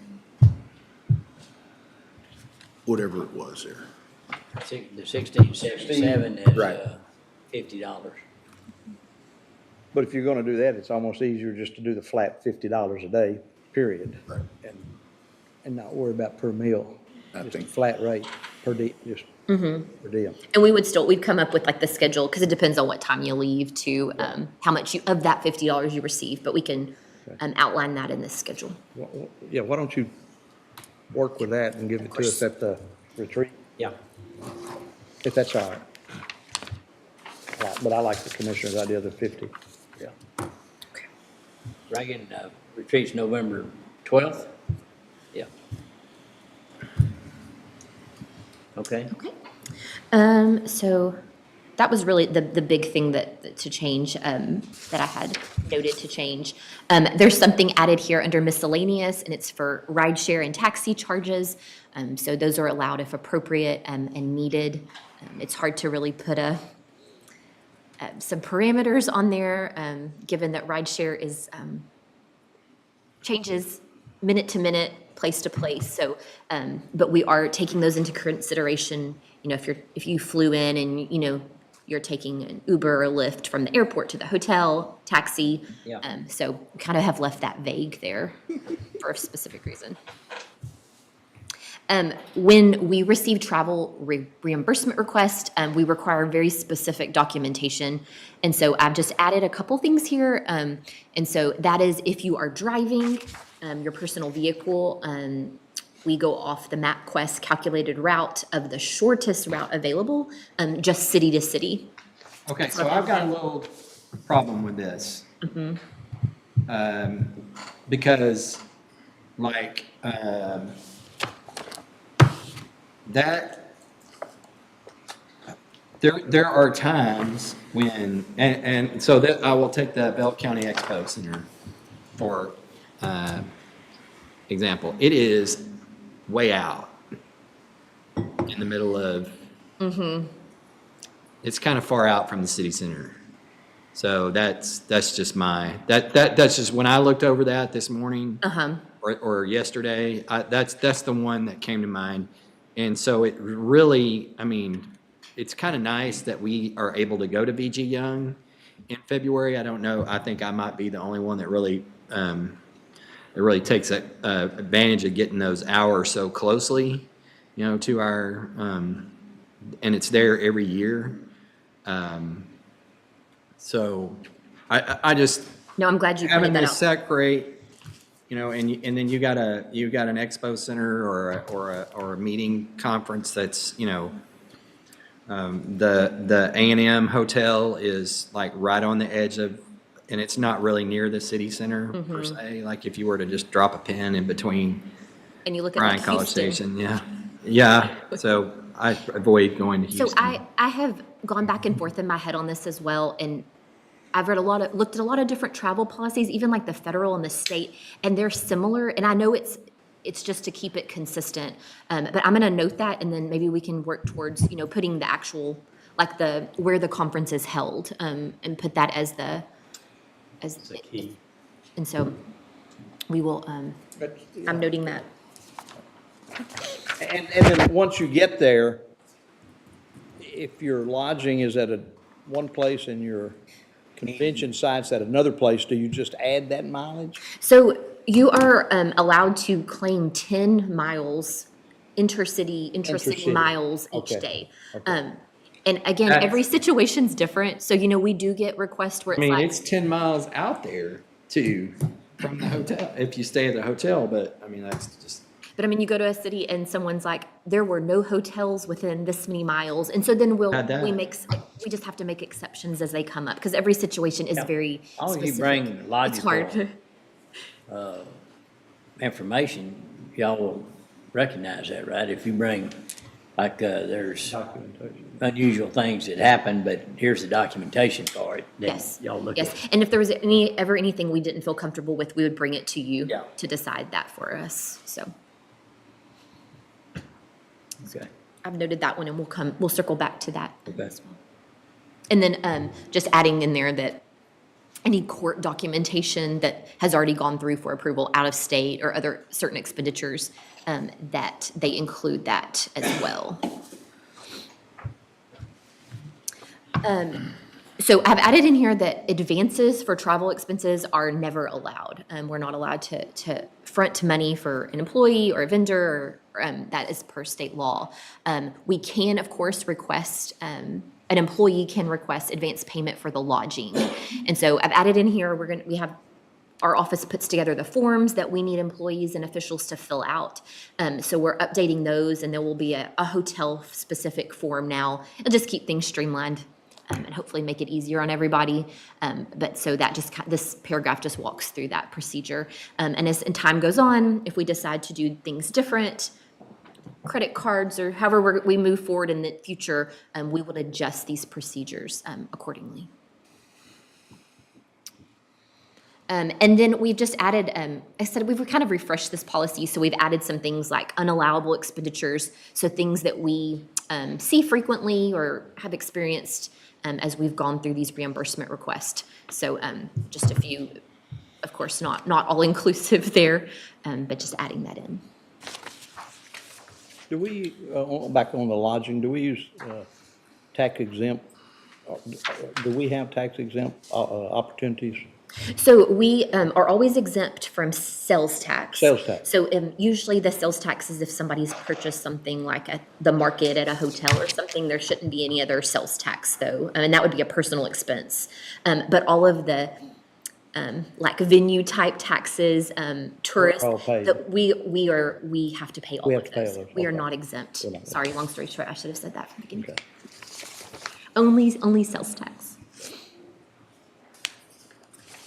And then there's just a back page, and this is, you know, depending on what way we go for the mileage reimbursement, but I know some say to print out the MapQuest and to provide it, you know, can be cumbersome. We do need that for our documentation. So I just pulled up, I think the top, I think it was the largest, maybe 50 cities in Texas, and just went ahead and pulled it through MapQuest, the shortest route. And so someone could go off this chart instead of providing the backup paperwork, because we've already done the work here to find the shortest route, so.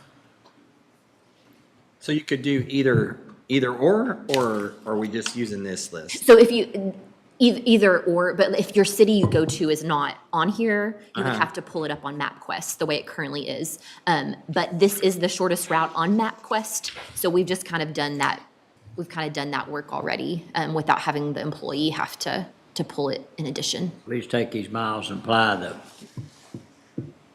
the IRS approved rate. That's correct. Yes. And so that's automatic, so we don't need to approve that. Is there any piece of this we need to approve right away?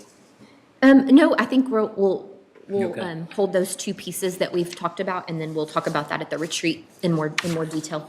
Okay. I like what you've done, though. Thank you.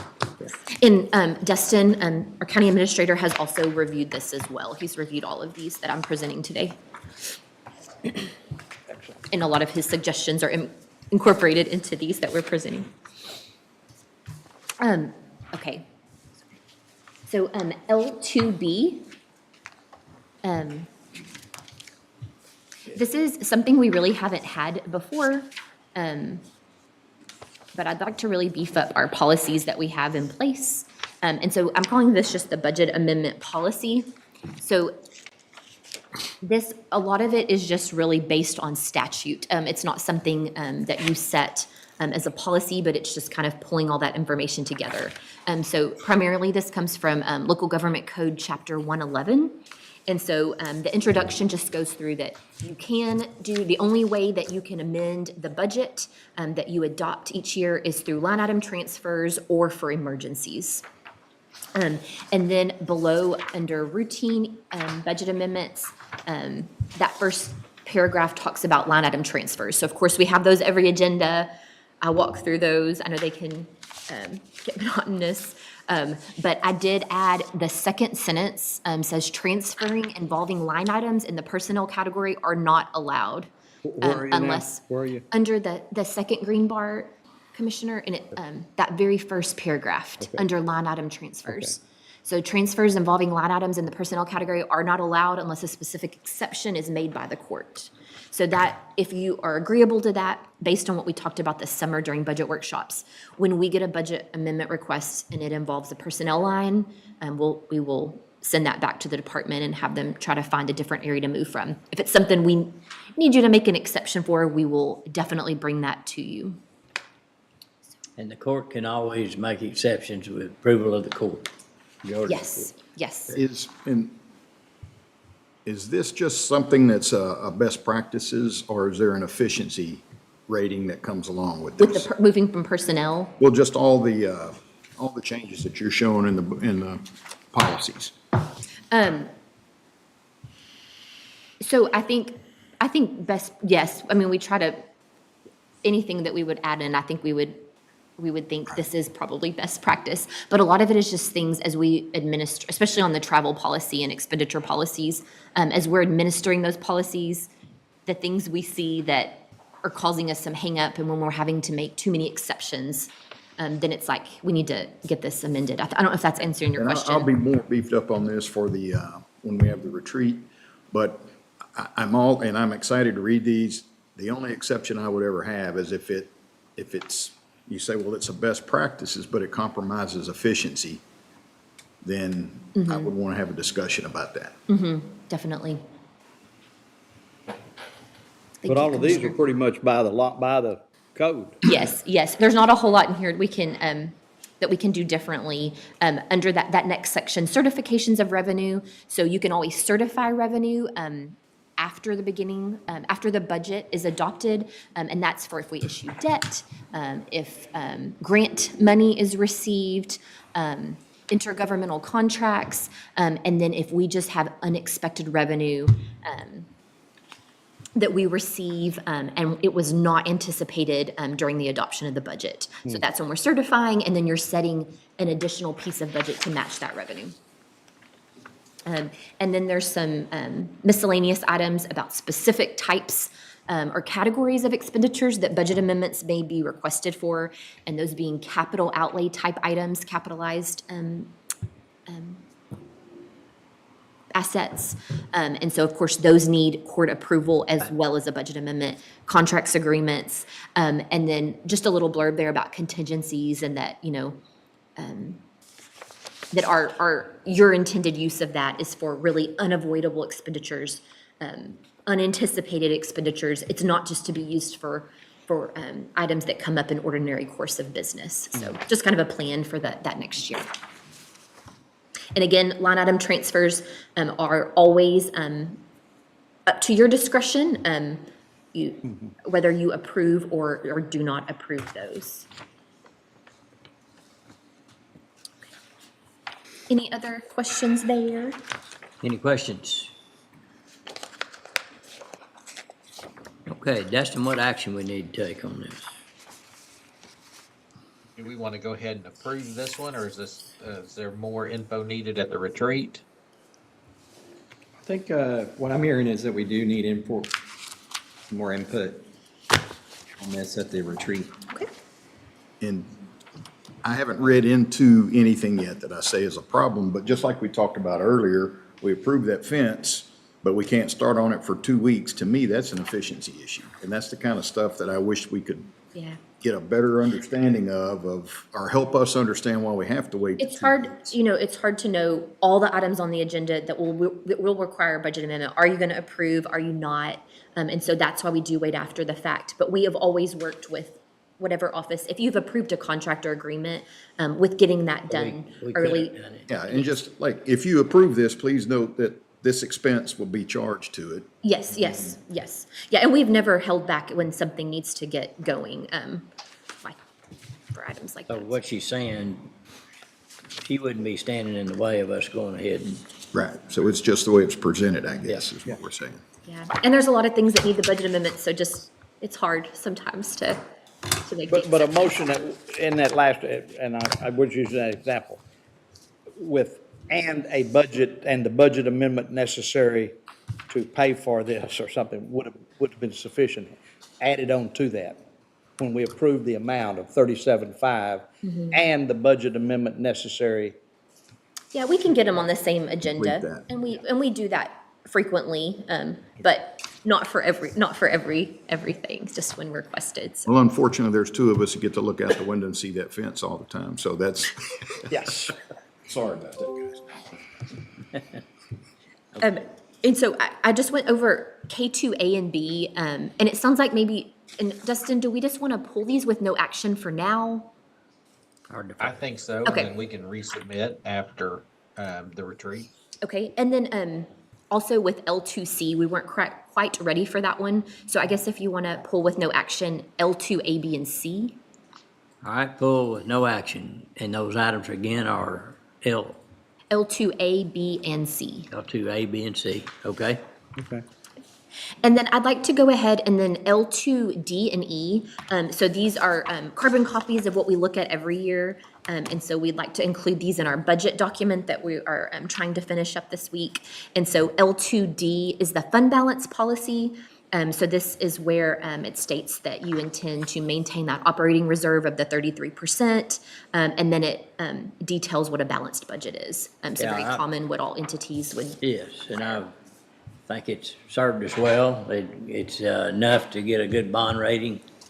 And I would say, my opinion would be, in fact, I'd make a motion that we maintain that at 33%. Okay, so that's not already part of our policy? It's the 33%? It is. I would like it if we approved it each year. Oh, each year, okay. Just to show that we That's fine. have. It's a good thing to bring it up in That's case fine, yeah. somebody changes, but my motion would be to. I'll second your motion. All right. Motion made and second. Any other discussion? No other discussion. All in favor say aye. Aye. Oppose? Pass. And then that F2E, it is just the mission statement, vision statement, and our organization goals. And so we've added that in the last few years. And it just, it gives the public something to know that all the decisions that are made, that we are bouncing them off of these statements and these goals.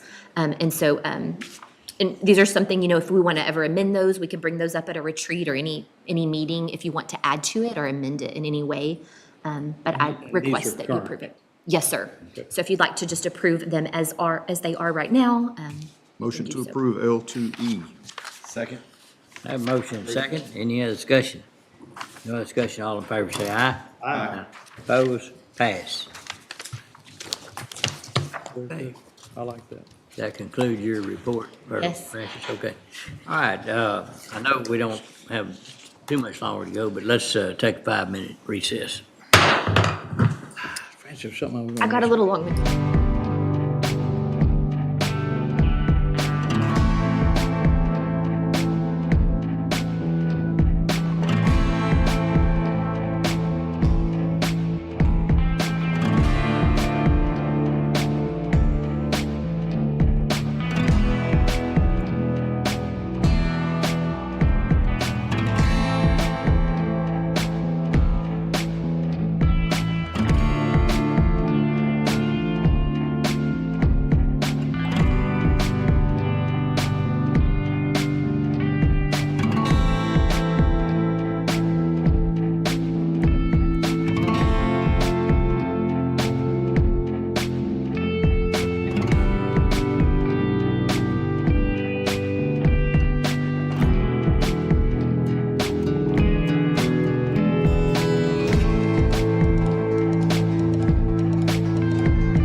committee, as their committee chairs either, you know?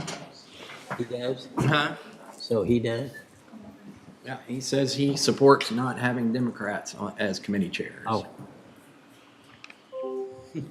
But yet he paid lots of Democrats, lots of money. Recording in progress. Okay, let's call court back in session. All right, Dustin? All right, we can go down to item M, additional items for discussion and action. M1's authorizations regarding the Clinton County Christmas event, including approval of orders for acceptance of donations, ratification of purchases, committee updates, related matters. We have in the packet an order for the acceptance of donations. So TJ or Francis, anything y'all would like to add to that?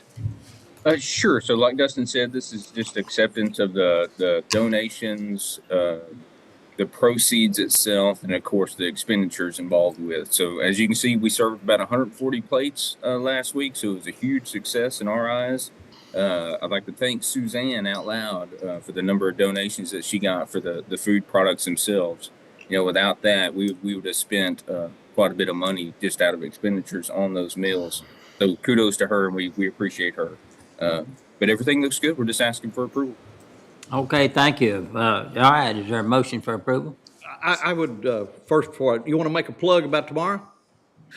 Sure, yeah. So come by the purchasing office. We will have breakfast burritos in the morning. We'll have about 250 or so. So come by early if you can. Get them while they last. We'll have sausage, egg, and cheese, bacon, egg, and cheese, and then potato, egg, and cheese. So we've got a little bit for everybody. So just come on by. Sound like an advertisement, didn't it? Y'all just come on down. Did that good, didn't he? Yeah, I mean. Very good. Motion to approve M1. Second. All right, I have a motion second. Any questions? And I do want to say there again, volunteers, Suzanne, all the rest of them really make this thing work. And we've talked about volunteerism several times today, and this is definitely a good example. So we have a motion second. Any other discussion? No other discussion. All in favor say aye. Aye. Oppose? Pass. All right, moving down to item M2, adoption of various orders relative to FY 2025. So if it's all right, I'll just read through these quickly. If Yes, there's sir. any questions, I'll try to address. M2A, order setting compensation of jurors, members of the grand jury, and grand jury bailiffs. M2B is order designating day and location for regular special commissioners court meetings. M2C is order authorizing county engineer and or assistant county engineer to sign requisitions, exemption certificates, cooperative agreements for flood control structures, and state reimbursement forms. M2D is order appointing county judge pro tem, and this order would appoint Commissioner Perry as county judge pro tem. M2E is order setting pay rate for hourly rated personnel. So it sets that hourly rate at $7.25, except for those positions listed below. It's included in your packet, a number of positions. M2F is an order adopting ad valorem tax exemptions.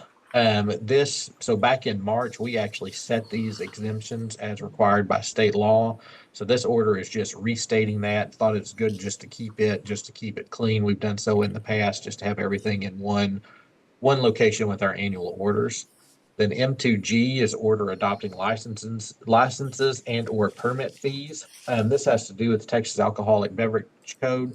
There has been one change where essentially if a place of business has a food establishment permit with the Waco-McLennan County Public Health District, they cannot be charged an alcohol fee by a city or a county. So we've added that kind of subject to language to this. And other than that, these are ready for approval. All right, any questions, comments? And the jury amounts are those amounts set by the legislature, correct? Legislative action? Yes, sir. Okay. All right, what's the pleasure of the court? Motion to approve M2 E. M2 A, B, C, D, E and F, All right. and G.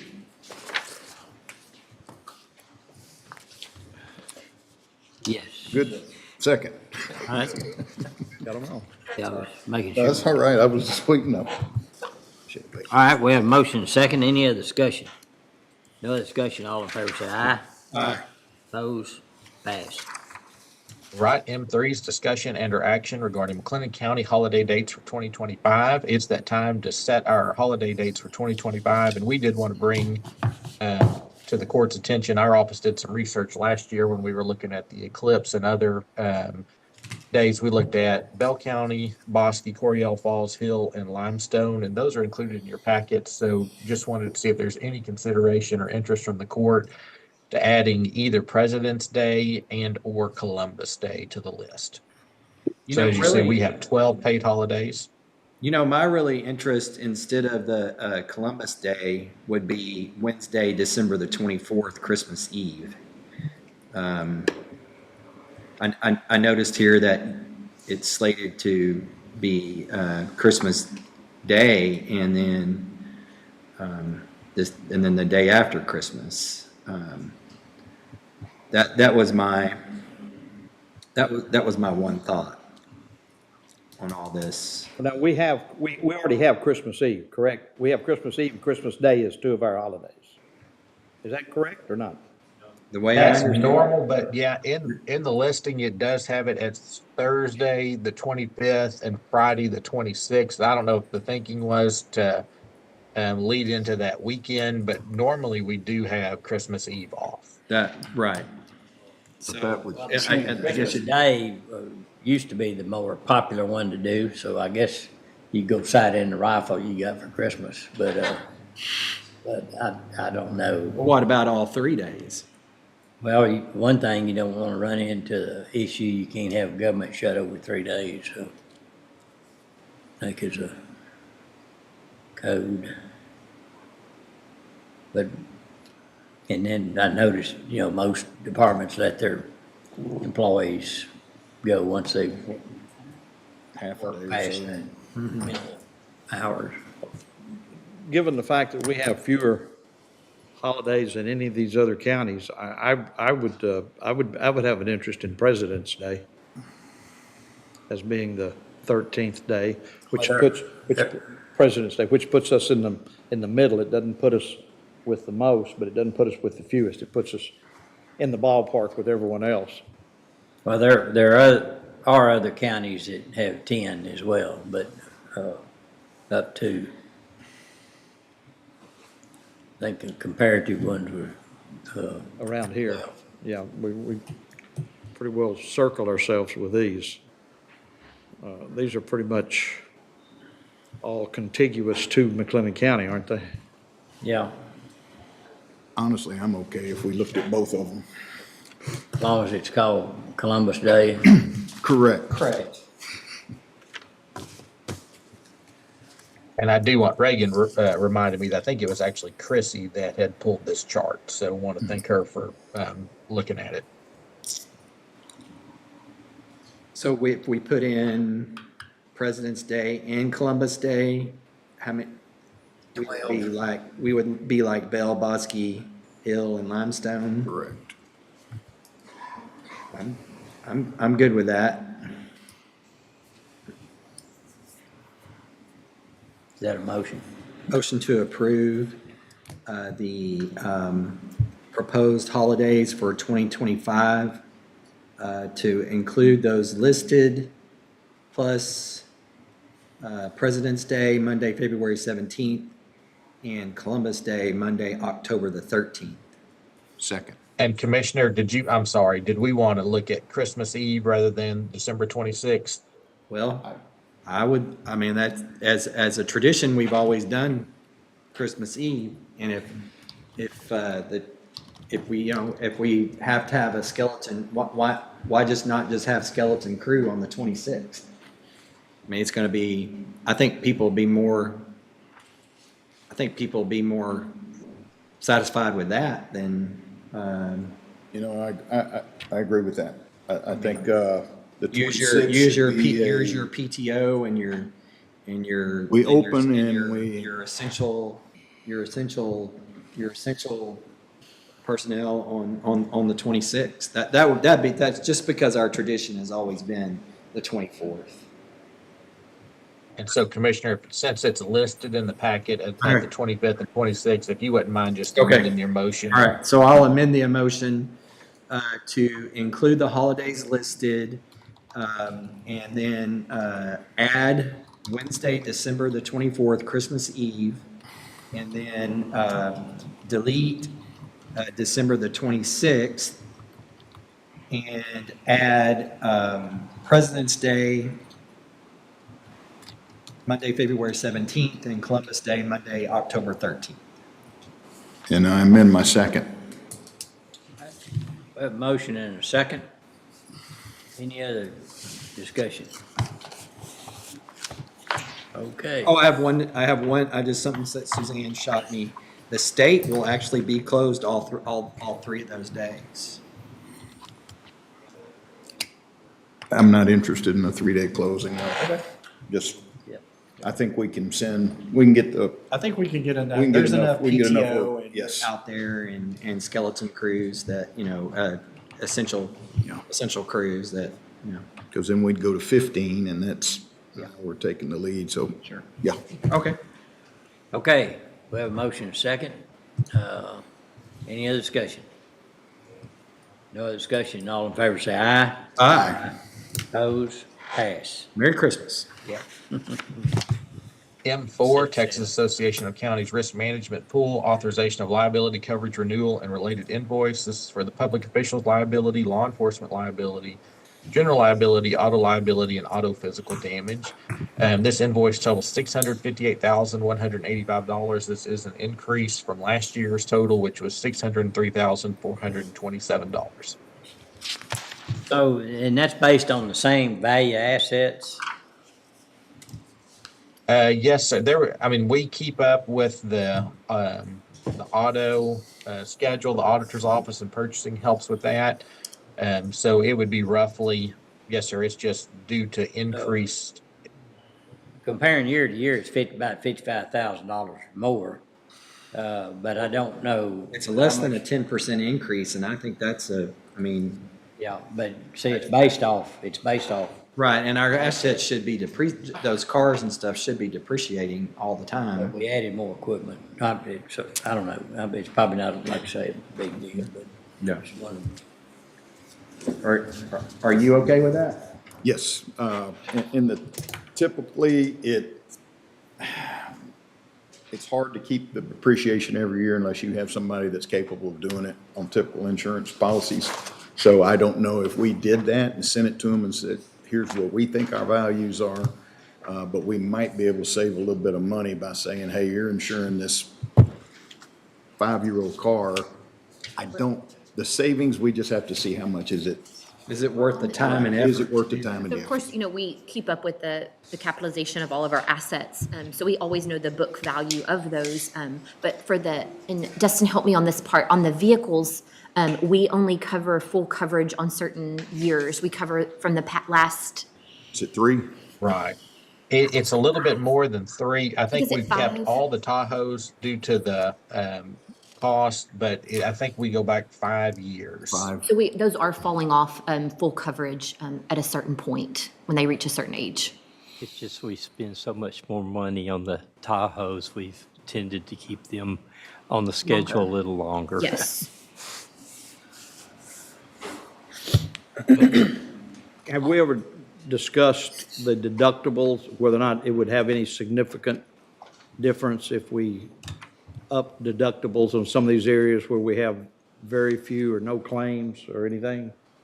We have in the past, but, Yeah, and it doesn't help as much as Pretty you think it would. insignificant. Yeah,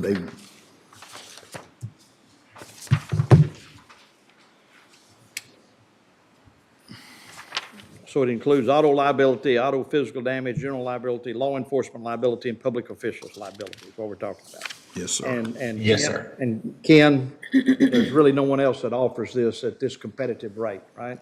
That's right. Because We've looked at it before. NACO or no It's been a one, while since we've looked at it, though. NACO doesn't, And I will remind you, the issue is nobody can compete with TAC when it comes to workers' comp. Their rates are just yeah. incredibly low and crazy. Everything else you can get a competitive bid on, and you might do better in some areas, but you can't carve out workers' comp. Typically, they all I don't know that TAC will just write workers' comp, and I don't know that the insurance company that's quoting it will let you carve it out. So anyhow. Yeah, not, probably in regards to best return would be to make sure we're not insuring things that are parked and not being used and those kind of things. In other words, departments need to tell you because you're not gonna know, I guess. I mean, especially like if it's this motor grader that's just parked out there, then it's not gonna be used, and probably one day it'll be in a sale, yet we're paying insurance on it. Yes, sir. So those are the kind of things we need to, Well, I think auditor's office does a pretty good job keeping up with all of our, yeah. It's a on a sign. yearly basis. Yeah, you have to sign up, yeah. It becomes part of our financial statements, and I think he was saying, like, if they're not actually being utilized, like on the road, then do we want to? She would know we have them, but she doesn't know whether we're using them. Whether we're using them, yeah. Okay, any thoughts? Move forward. Motion to approve. I have one. Is there a second? Second. The question I have is, who is our rep now? Dustin, They were in here a while back. yeah, Can't remember the name. I can tell you I deal with Yolanda all the time, but they had sent it to, gosh, I just went blank on her name. She's kind of the interim until they get somebody Yeah. over our region. yeah. She's a regional person. She's in Bell County, I think, isn't she, where she lives? Yeah. Yes, I'm looking for her name. Was she the one that was with the health pool also too at some point? I think so, I think. Yes, sir. That's right. I mean, do we want them to come in and talk about it, or? I don't see a reason. No. If Just we wondering. were the only ones seeing that increase, I would agree, but No, everybody's getting hammered right now. Yeah. Insurance engineer. Yeah. So we have a motion second. If there's no other questions, all in favor say aye. Aye. Opposed, pass. All right, we can move down to item M6, authorization of amendments to the McLennan County Employee Policy Guide. And Anna, I know there's several here, so I'll just let you kind of read them in as you work your way through. Is this something else that we may take up at a retreat? She's gonna give an overview, and anything in it that we want to push to the retreat, we can.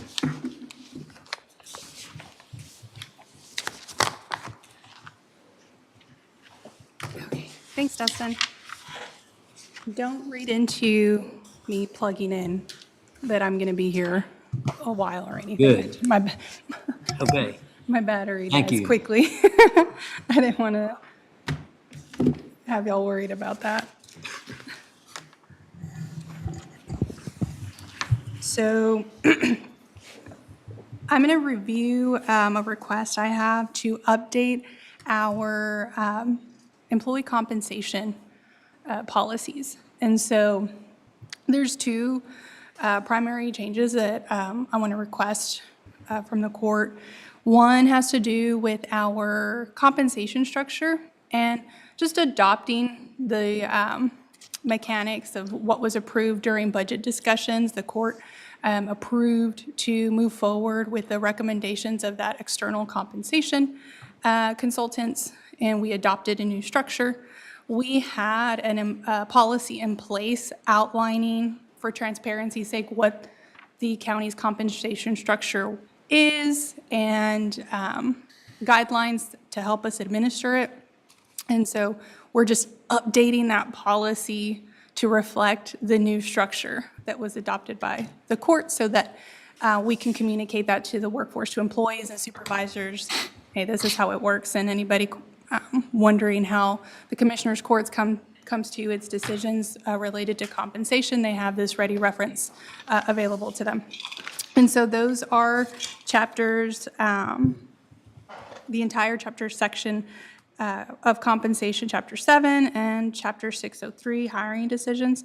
The second piece that I'll review with the court a little more thoroughly is the McLennan County Performance Pay Policy, which I'm proposing replace the existing incentive pay policy. I'll review first the compensation structure changes, and I'm going to share my screen if that's okay.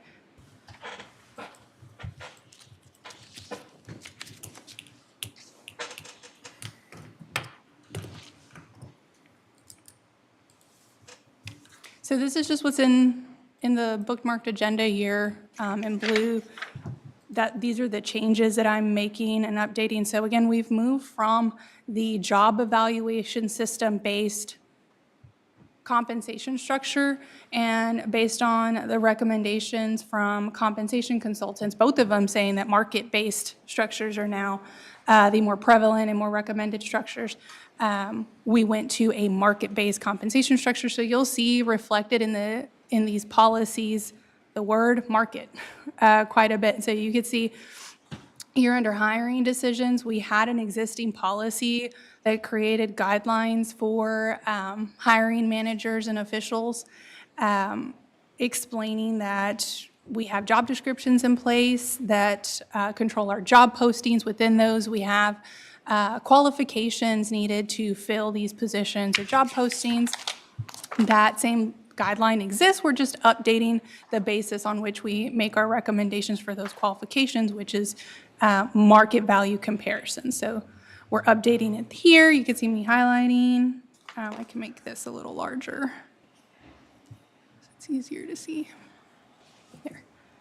And same here in blue. All the blue is what is the language that I'm proposing for approval, and adding market value of the position and responsibility level now will be embedded in the job descriptions, and that is what will make the basis for our recommendations. So job requirements now, rather than having a direct impact into an evaluation system, we're now going to base it off of market standards for that similar position and position title. And so the market standards will kind of dictate what we recommend for job qualifications. So what we look for in an applicant, their experience and their knowledge before being hired into a position. So market standards, what we're going to be referencing is the Occupational Information Network, which is the ONET site. This is a Department of Labor-powered database. And so they have outlines for typically in market what qualifications are required to fill a position by most employers. So that's hiring. Again, it was an existing policy that allowed us to have guidelines for job postings and qualifications. Next is the actual pay structure, pay classification itself. So we have here, again, we've updated the language here to reflect the new program component. So rather than primarily using a job analysis questionnaire to update pay grades or to determine pay grades, we're now using this salary survey, again, because it's a market-based system. We are using job evaluations still as a secondary check, just to be sure we have internal equity.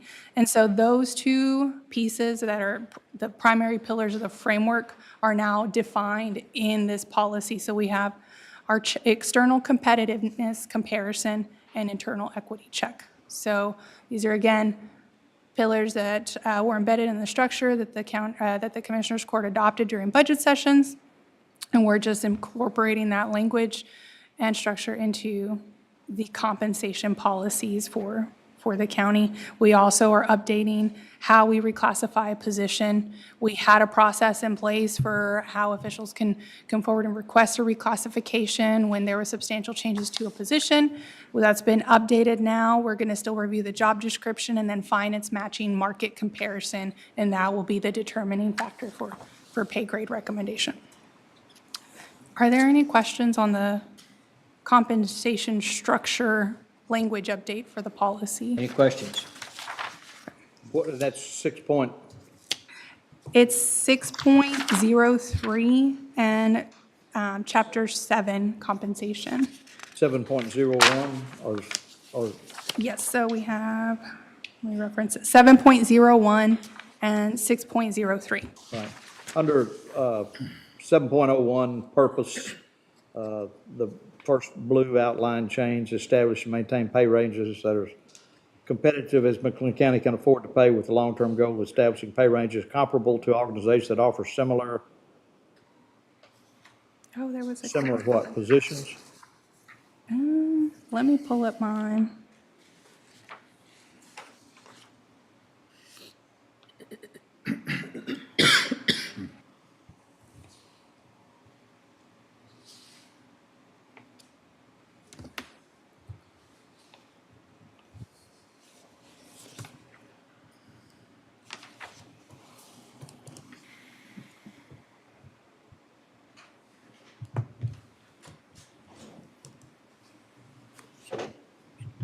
It would be similar positions. Would it be but- positions? But it would be that meet within that criteria of 70% of that job description. That offer similar services and characteristics. What is the rest of it? Similar services and characteristics. Services and characteristics. Mhm. Okay.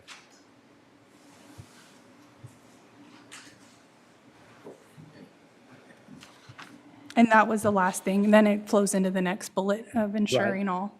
Those were so 3 words we're missing.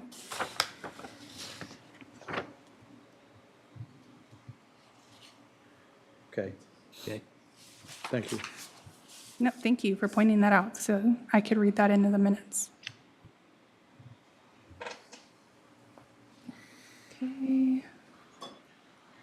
So if there are no questions on that, I'm going to jump into kind of the second piece that I wanted to review and propose to the court, and that's related to incentive pay, or what the new title I propose is performance pay.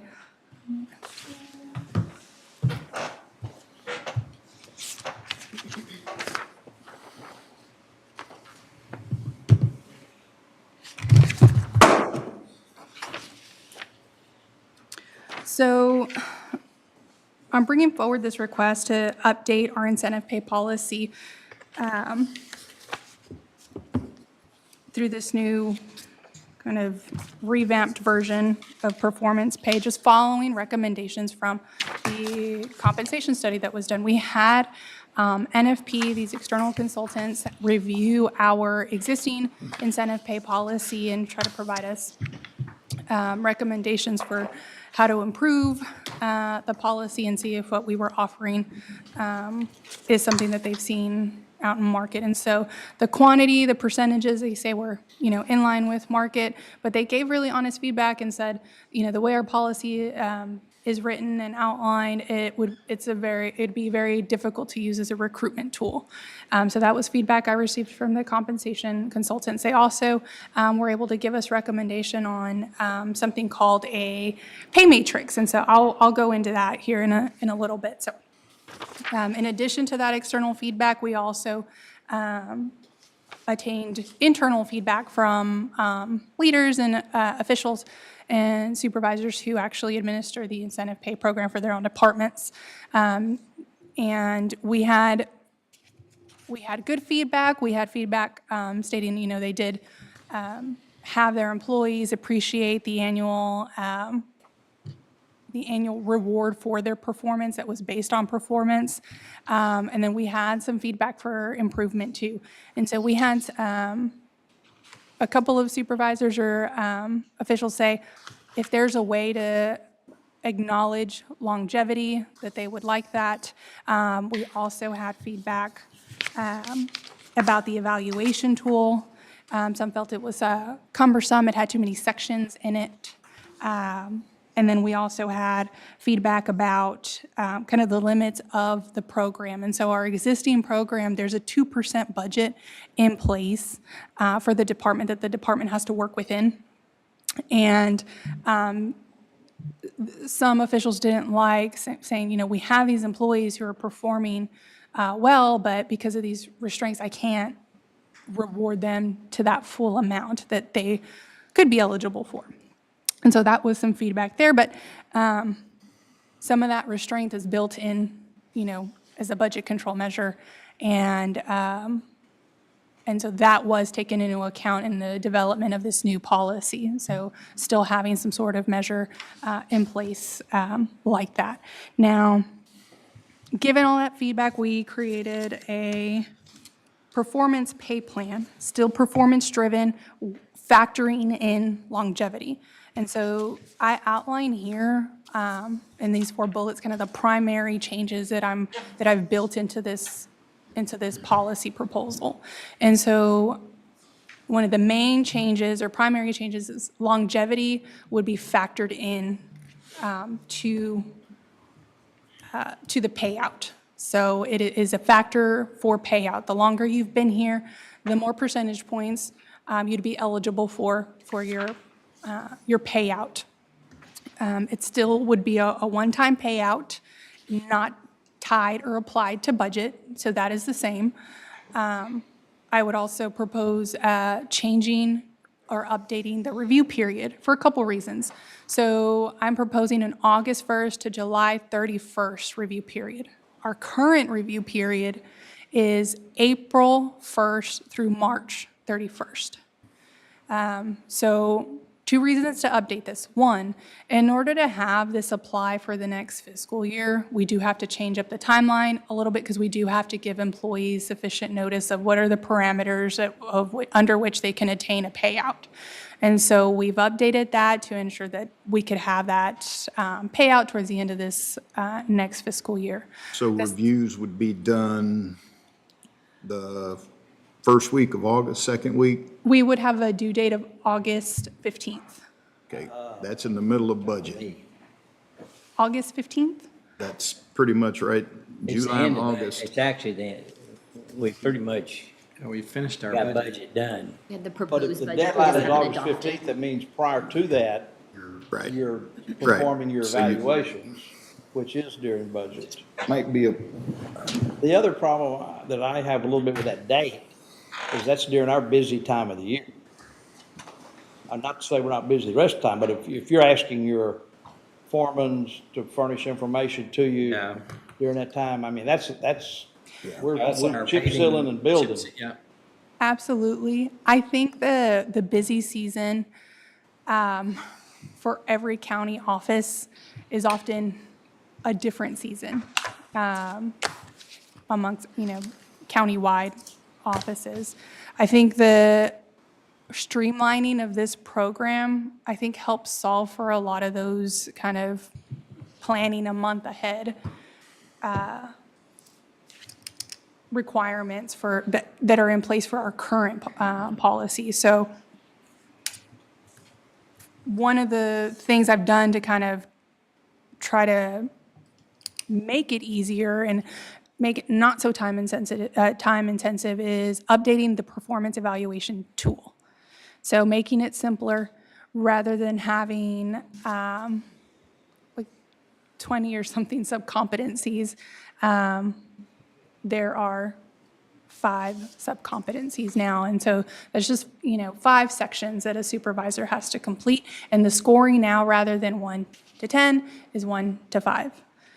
There's also language built into the tool that kind of creates a scenario for each of those competencies, like that here's an part. example. It guides you, it can get you to your final decision at that time. I think it'd be quick. my only issue with it, and it's with the whole thing, is we have never quit tinkering with this since we started. Yeah. We have never quit tinkering with it. Well, it stayed on, in regards to, it used to be 1 to 10, and it stayed that way a long time until now. Well, I'm talking about the whole process. And I just wished we could find, if we felt like this was the end all right here, but I know somebody's gonna pick up an argument with it some, and I'm tired of revisiting it, I guess is what I'm getting at. I have no big issues with this, but I just know every time we tinker with it, it seems like we discover another problem under the hood. Now we're over here working. So that's the only nerves that I have about this. Yeah, and it'd be nice to say, hey, this is it, we're never gonna change it again. Well, as long as you guys are all in office, you can make that decision. Now, am I right that, on the evaluation that's been simplified, if it's above a certain score, you have to give written reasons why, or? That's right. So that's some of the kind of, again, control measures that are built in to the new policy. And so we can move on to the performance pay table. I don't know if anybody had any I more might have got comments. ahead, I'm sorry. No, I think I did, but getting back to that is, I'm gonna be a little leery, we're gonna have to retrain. And so Absolutely. we're probably gonna train right before we start that, which is gonna pull my guys in off the roads a little bit. I just do have concerns about that. We're gonna pull the foreman or the assistant foreman in for training, and then we're gonna pull all the employees in. So anyway, but continue, please. So I'm glad you point out the kind of when these would be due. So that would be August 15th. A piece or a component that we would actually be removing that would save time is what we currently do, have supervisors do, which is the incentive pay list. So once this is how it is now, evaluations are submitted to HR.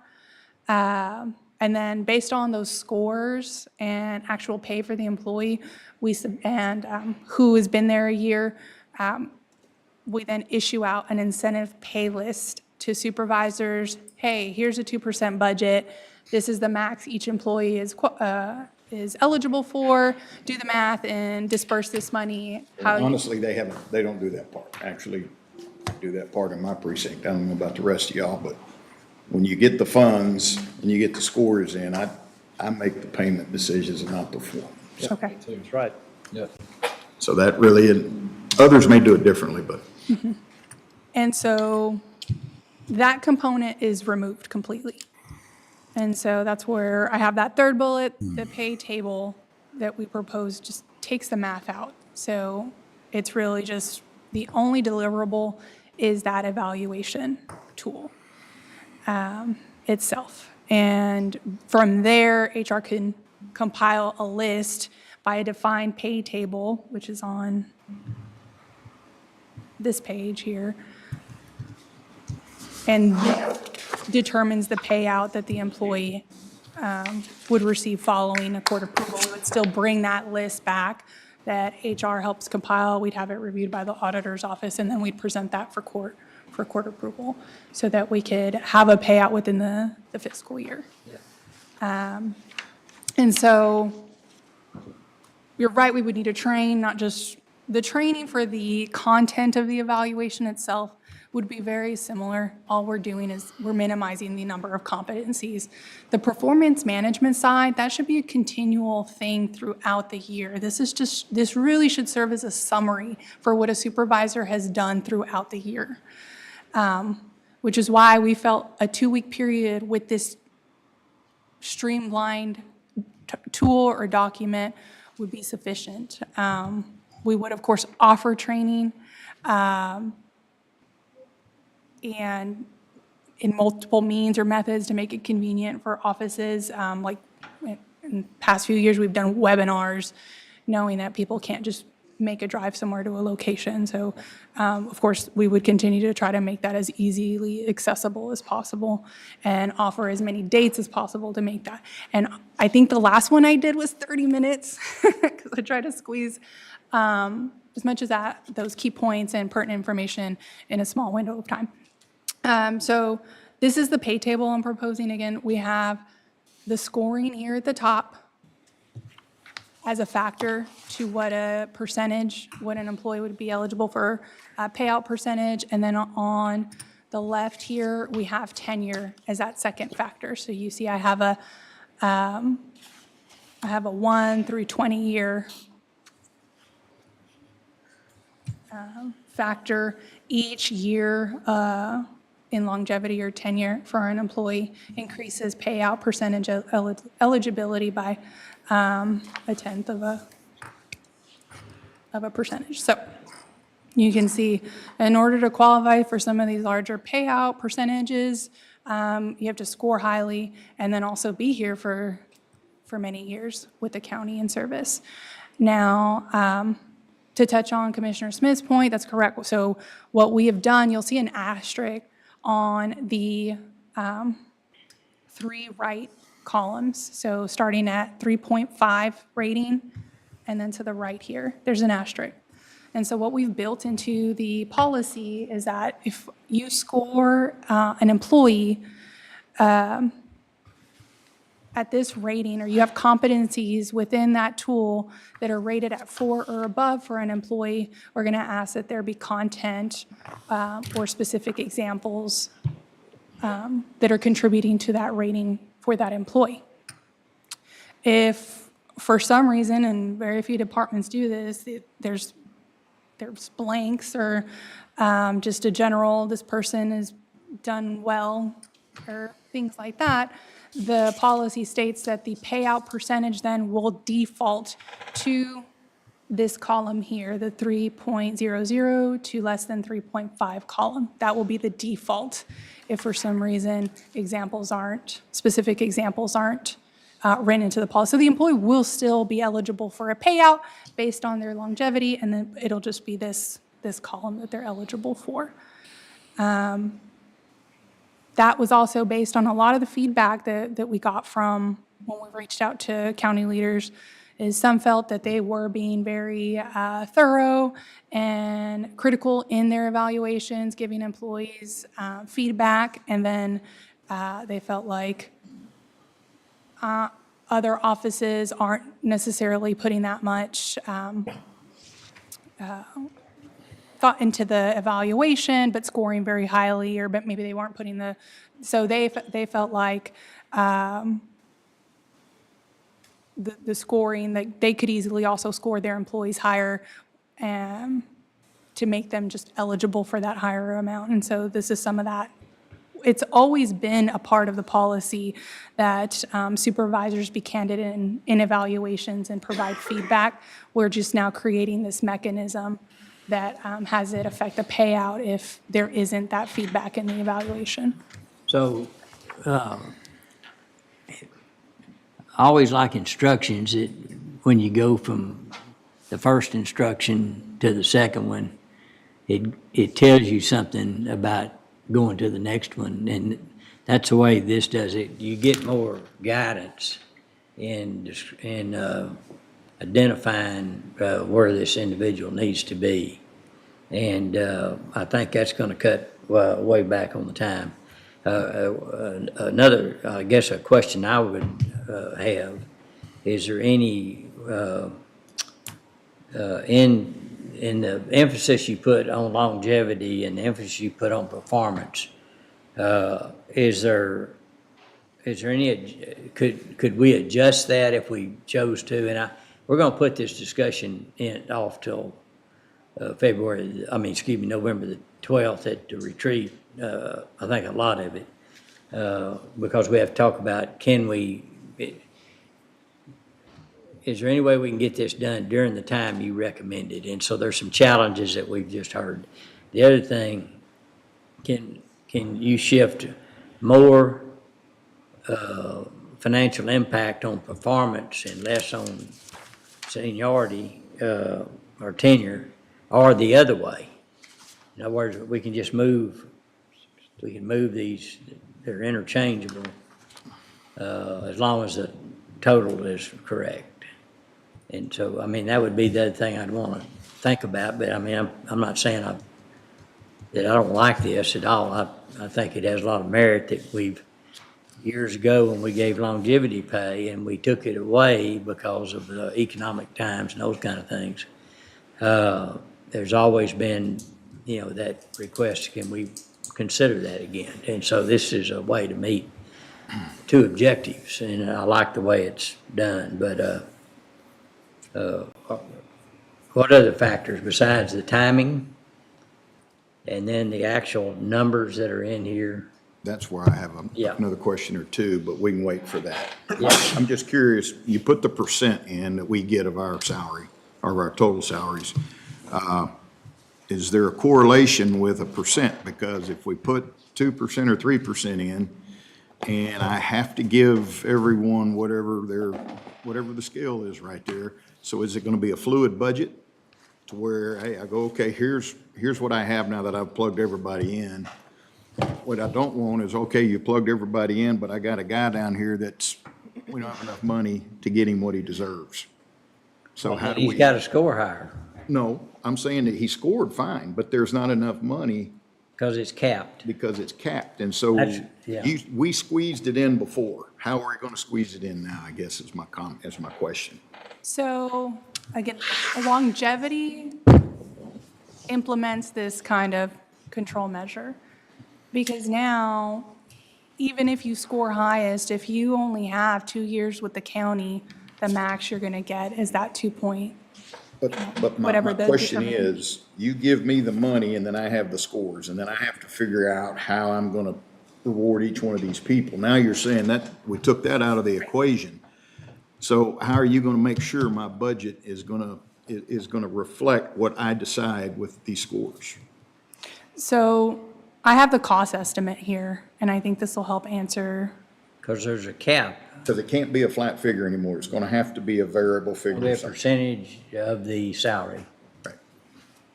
So it will, if the court were to approve this and we were to move it into a new fiscal year and whatnot, every year it would need to be reevaluated because salaries would have changed. And so we have here kind of the most costly option. That's if for some reason supervisor scored all employees out of 5, and that would also mean they all provided content or feedback with specific examples.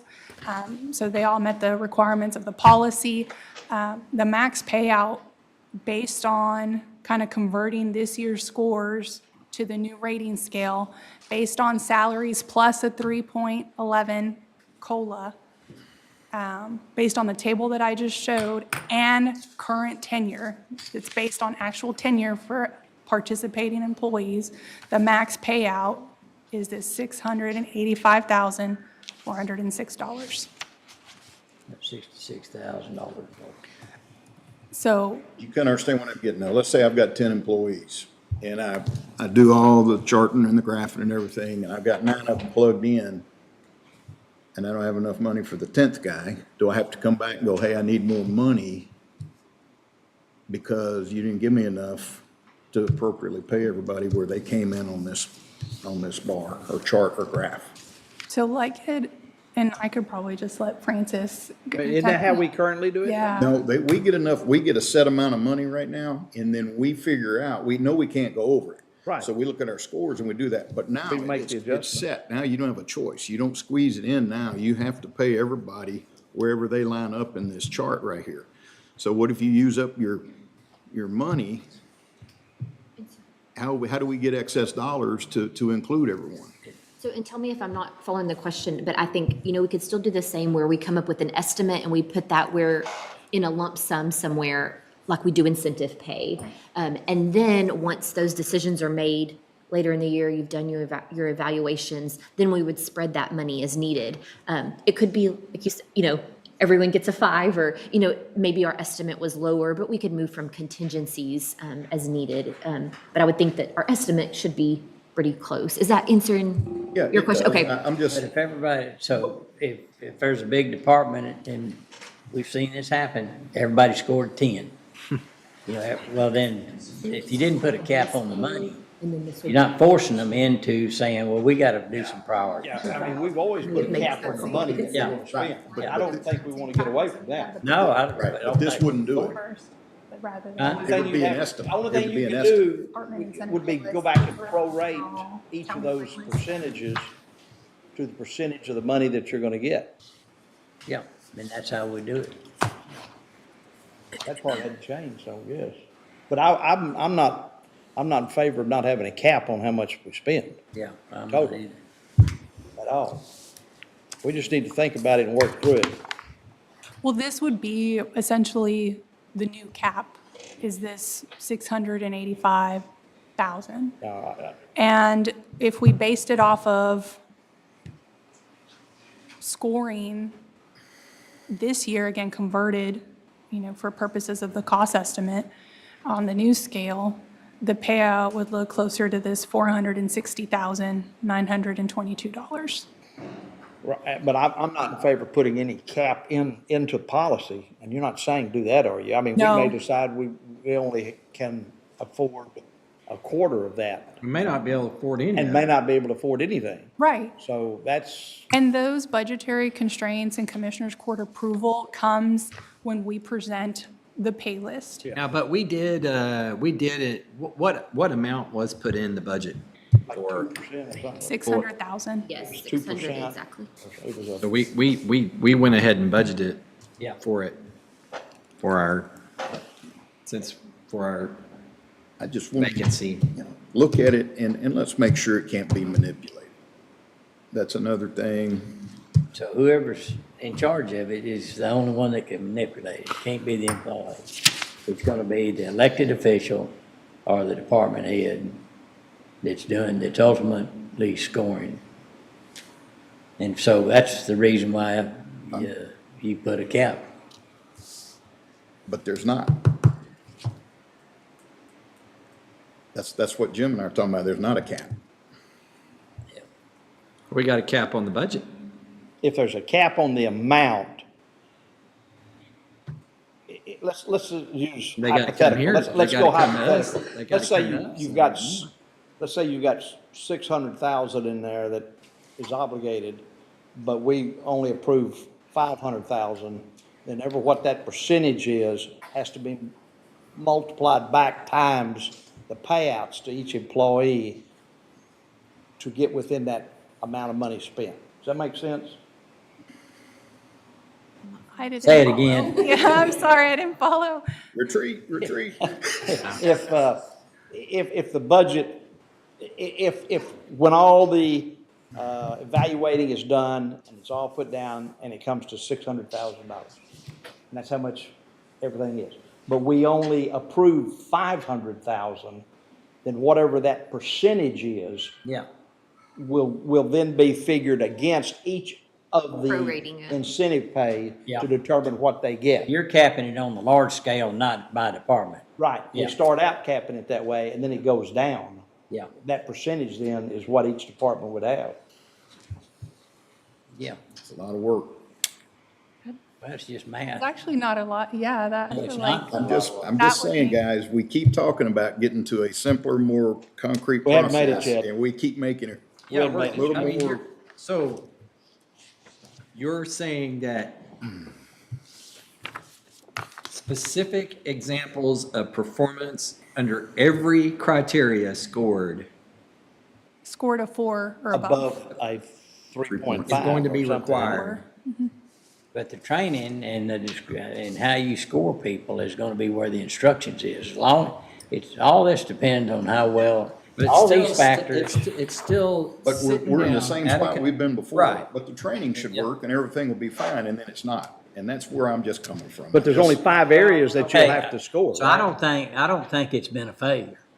I think that most of the scores, and that it's improved, we've looked at it, that the elected officials and department heads have done a much better job because they finally maybe listened to the training. It's been offered to them, but they started saying, okay.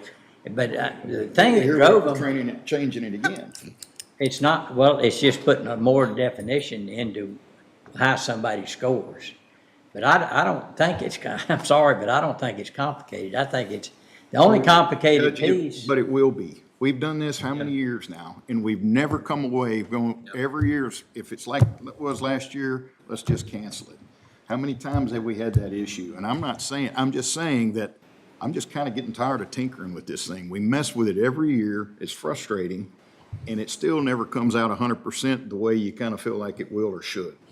Well, it's gonna be hard to get it perfect because there's human Well, judgment. I think the, a Human big, judgment. I don't disagree, but I want to take up for HR from the standpoint, of one of my biggest complaints has always been the length of the evaluation instrument. They're trying. And that came from, I know from me and maybe from some of you also. So that wasn't necessarily her doing, that's my doing or our doing, that she's tried to simplify that part of the. And just maybe my frustration of the entire process is showing right now. Well, I've had that kind of- Always have thought we were out of the woods on it, and we never are. Yeah. And Yeah, I think a big difference here this year is having a third-party consultant review our version of a merit pay or performance pay program.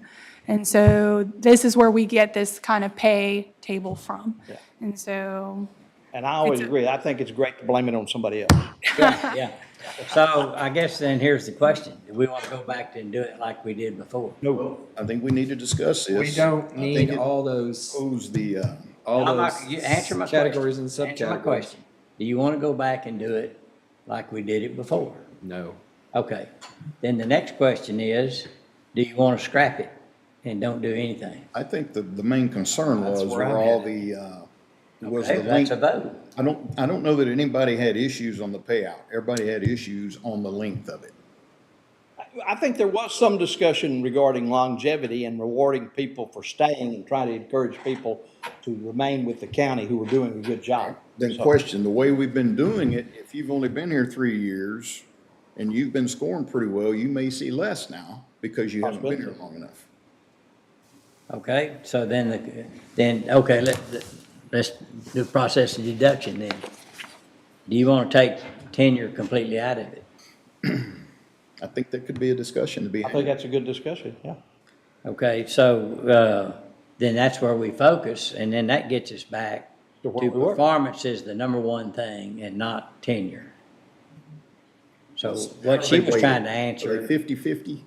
they're 50/50 currently, 2% max Yeah. for performance, 2% max for tenure. Or do you want to modify it? Could that be modified? 75% Yes, absolutely. 25%. So it's 4%. But I just- So you go 3 and 1. I know. I just know we're gonna get here next year and somebody's The gonna have cost found estimate might change a a bit, crease but in it. They're gonna go, look, it's, so it, just, we'll talk about it at the retreat. so a comment, because we keep on bringing up the Give me that old retreat. can, I'll kick it. So just a comment about that. Yeah. Pushing it to November, I would need to check with legal with Mike, because then we may not meet that advance notice to employees to be able to have payout Right. occur in fiscal year 2025. Okay, check that out and come back to us. And if we can't wait till November, then the next meeting we're gonna schedule, Okay. We'll hash it out. yeah, right after lunch. Right after lunch. On, you know, that's the best time to, people aren't mad after lunch. Kind of docile, Kind of in a daze. might be able to slide one by them. But, just kidding. But, so find that out because we want to really look at this. And I don't disagree with what everybody's saying that we tinker with it, but a lot of things are tinkered with all the time. And, you know, as long as we're tinkering in the right direction of improvement, but if Yeah. we're not, then, you know, shame on us. Well, I appreciate the plan and you bringing it to us. It's just, I'm looking at the history of it. And it's like I was telling you yesterday, and I'll tell you the same, Anna. I'm not sold. I'm not saying I can't be, Yeah, yeah, but I'm not sold yet. I understand, Yeah. I understand. No, it's a big program, and so. And I like to get along. I agree with everything said. Yeah, The tool I do went too, from I'm not 6 going. to 3 pages, so That was the biggest that complaint, I was, love it. Right. Gotta love that. the length of it. She the said it went tool, from the 6 to 3 evaluation tool pages. is now cut in That's an half. improvement. That's a win. I will end my point there. Okay, That's good. and the only other point I want to make is, when Anna gets up there and says, this is not going to take long, she speaks with a parking tongue. And your computer ain't gone dead yet? She's plugged in. She plugged it in. I plugged in. She's here for the long haul. Good discussion. But Judge, just real quickly, Yeah, yes, looking at the balance of those may make a decision. Yeah. You know, what do we want? One of those two has got to be a little more important, in my opinion, and I think it would be Yeah, but performance. she But, admitted those can be weighted. yes, that's what I was just saying. That's a And I great- think that's a great- performance that's a would great weigh a thought. little bit more, but I'll be ready in November unless we have to do it next week. Yeah, I think that's a great point of discussion, though, the weighted of the longevity versus the. Yeah, and I can prepare for October 1st, kind of some of those options of if we want to weight performance more, what that would look like for cost. well, we're estimate. talking about a lot of money, but, you know, we've got over 1,000 employees and they're very valuable. We've got to provide a service to the community. We want motivated people. Absolutely. A pat on the back and a high score goes a long way, but financially impacting them does too. So we're looking at doing a combination of both to try to get there.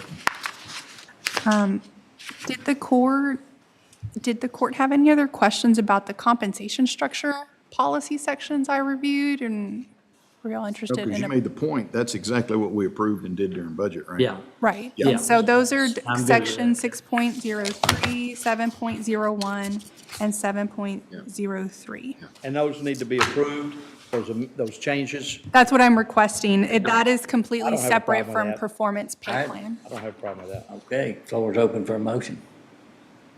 A motion to approve amendments to the policies, sections, I guess that would be personnel policy?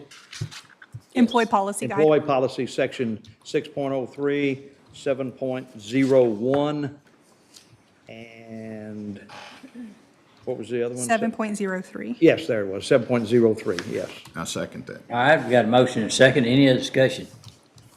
No other discussion. All in favor say aye. Aye. Oppose? Pass. Thank you. Thank you. All right, Anna, you have the next item too, M7, regarding Texas Association of Counties Risk Management Pool Workers Compensation Program, authorization of 2025 workers' comp coverage documents and worksheets.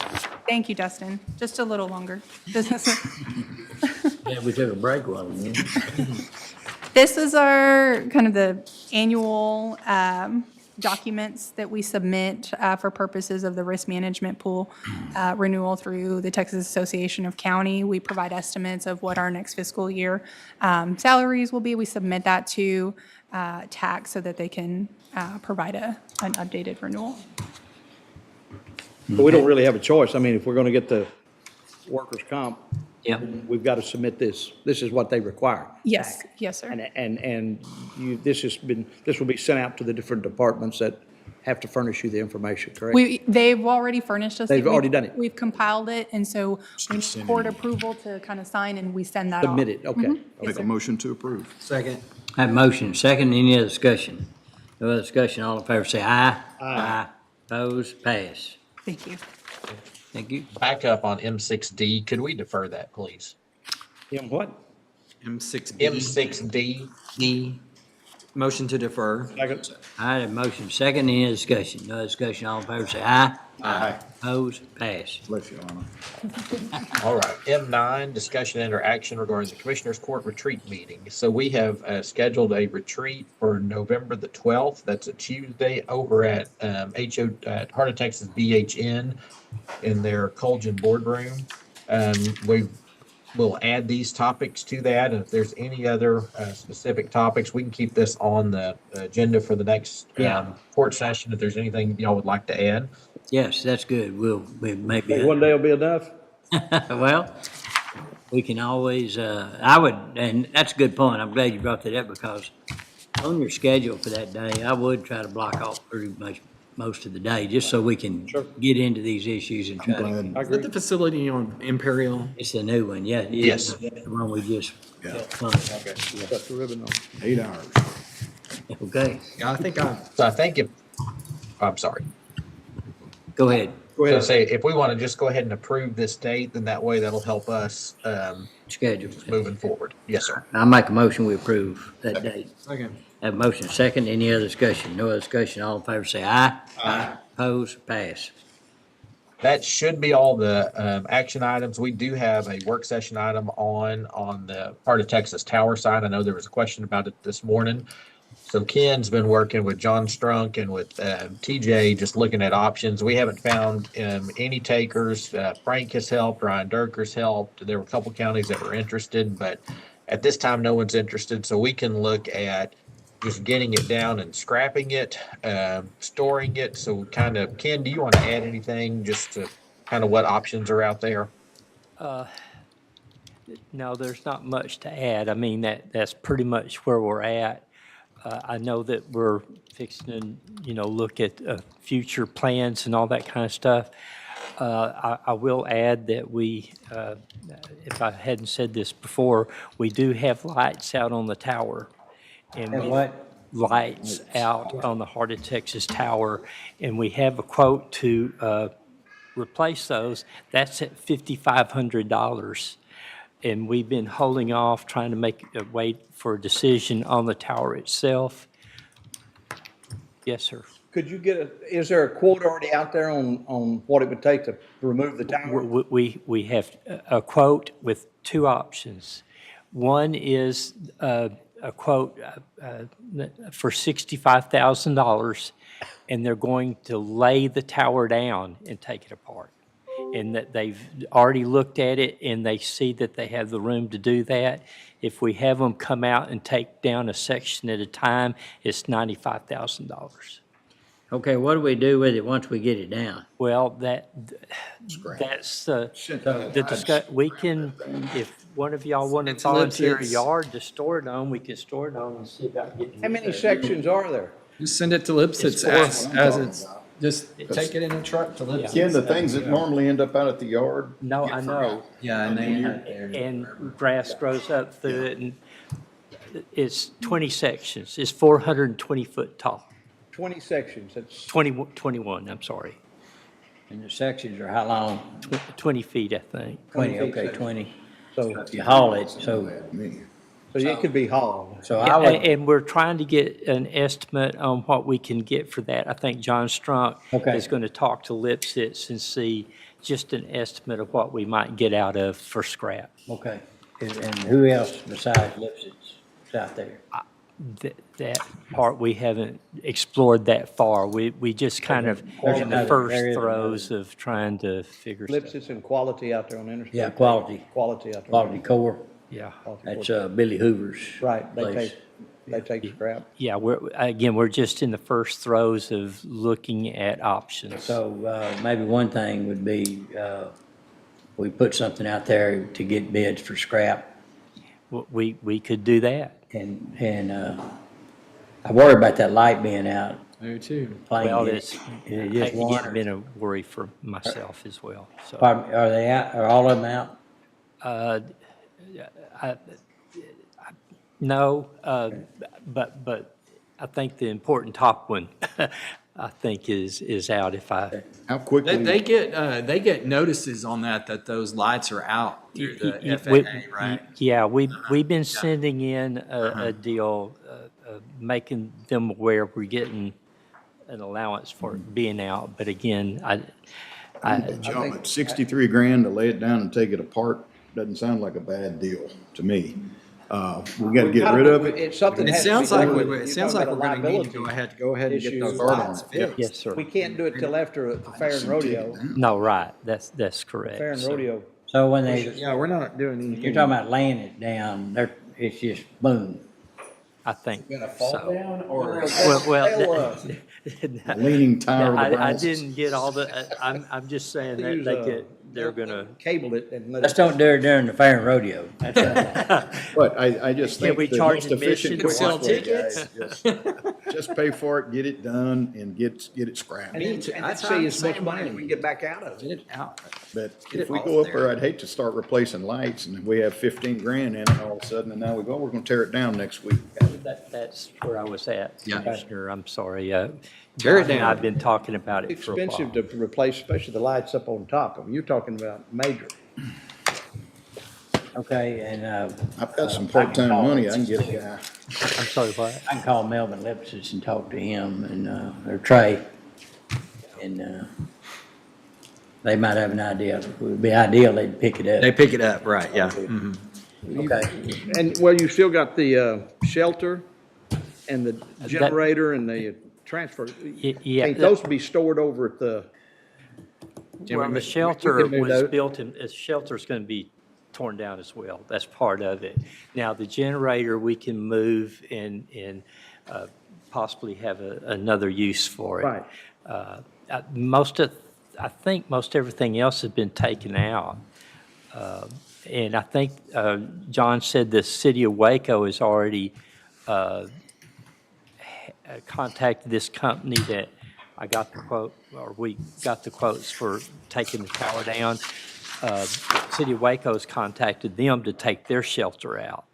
So stuff is already kind of moving. They were Yeah. wanting to try to coordinate at the same time, but I don't know that. Let me ask you this one. You said 65,000? Uh-huh. That's over our 50,000 threshold, Yes. so we'd have to bid it? Or something. Now, Sole source it. yes. It would have to Well, be bid, it's- wouldn't it's- it? Do your, Which is gonna slow us down even further, which, don't get me wrong, it needs to be if that's the way it legally has to be done, but, that's And I'm wondering if we could do something with the expediency needed with the lighting being out, maybe some. Emergency. Emergency, yes. Again, that's. Good point, Dustin. Again, check it, the legal part, yeah. this is our early discussions, and we just wanted to bring to you. Well, obviously, something's gotta be done, Ken. Yes, sir. But again, we've got a little bit of time because of the Heart of Texas Fair and Rodeo. right. Yes, sir.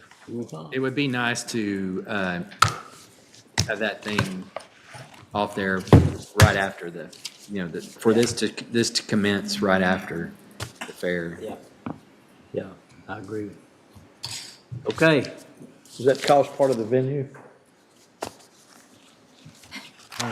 Well, No. Ask our auditor. I mean, if I'm it, sure- if it's. is it in the venue footprint? I think the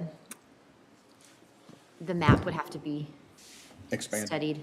Study to look at, see if it's in. Is it on the map? Venue footprint or not. I don't know, I'm but seeing somebody looking real hard like Dustin, so he might have, Well, I think it kind of goes back to the venues, what we've spent venue funds on and what we intend to. So this will be an area of potential future venues. So I think it's worth looking into, okay. see if we can.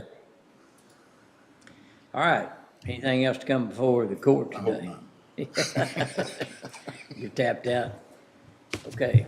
If there's anything else, we stand adjourned.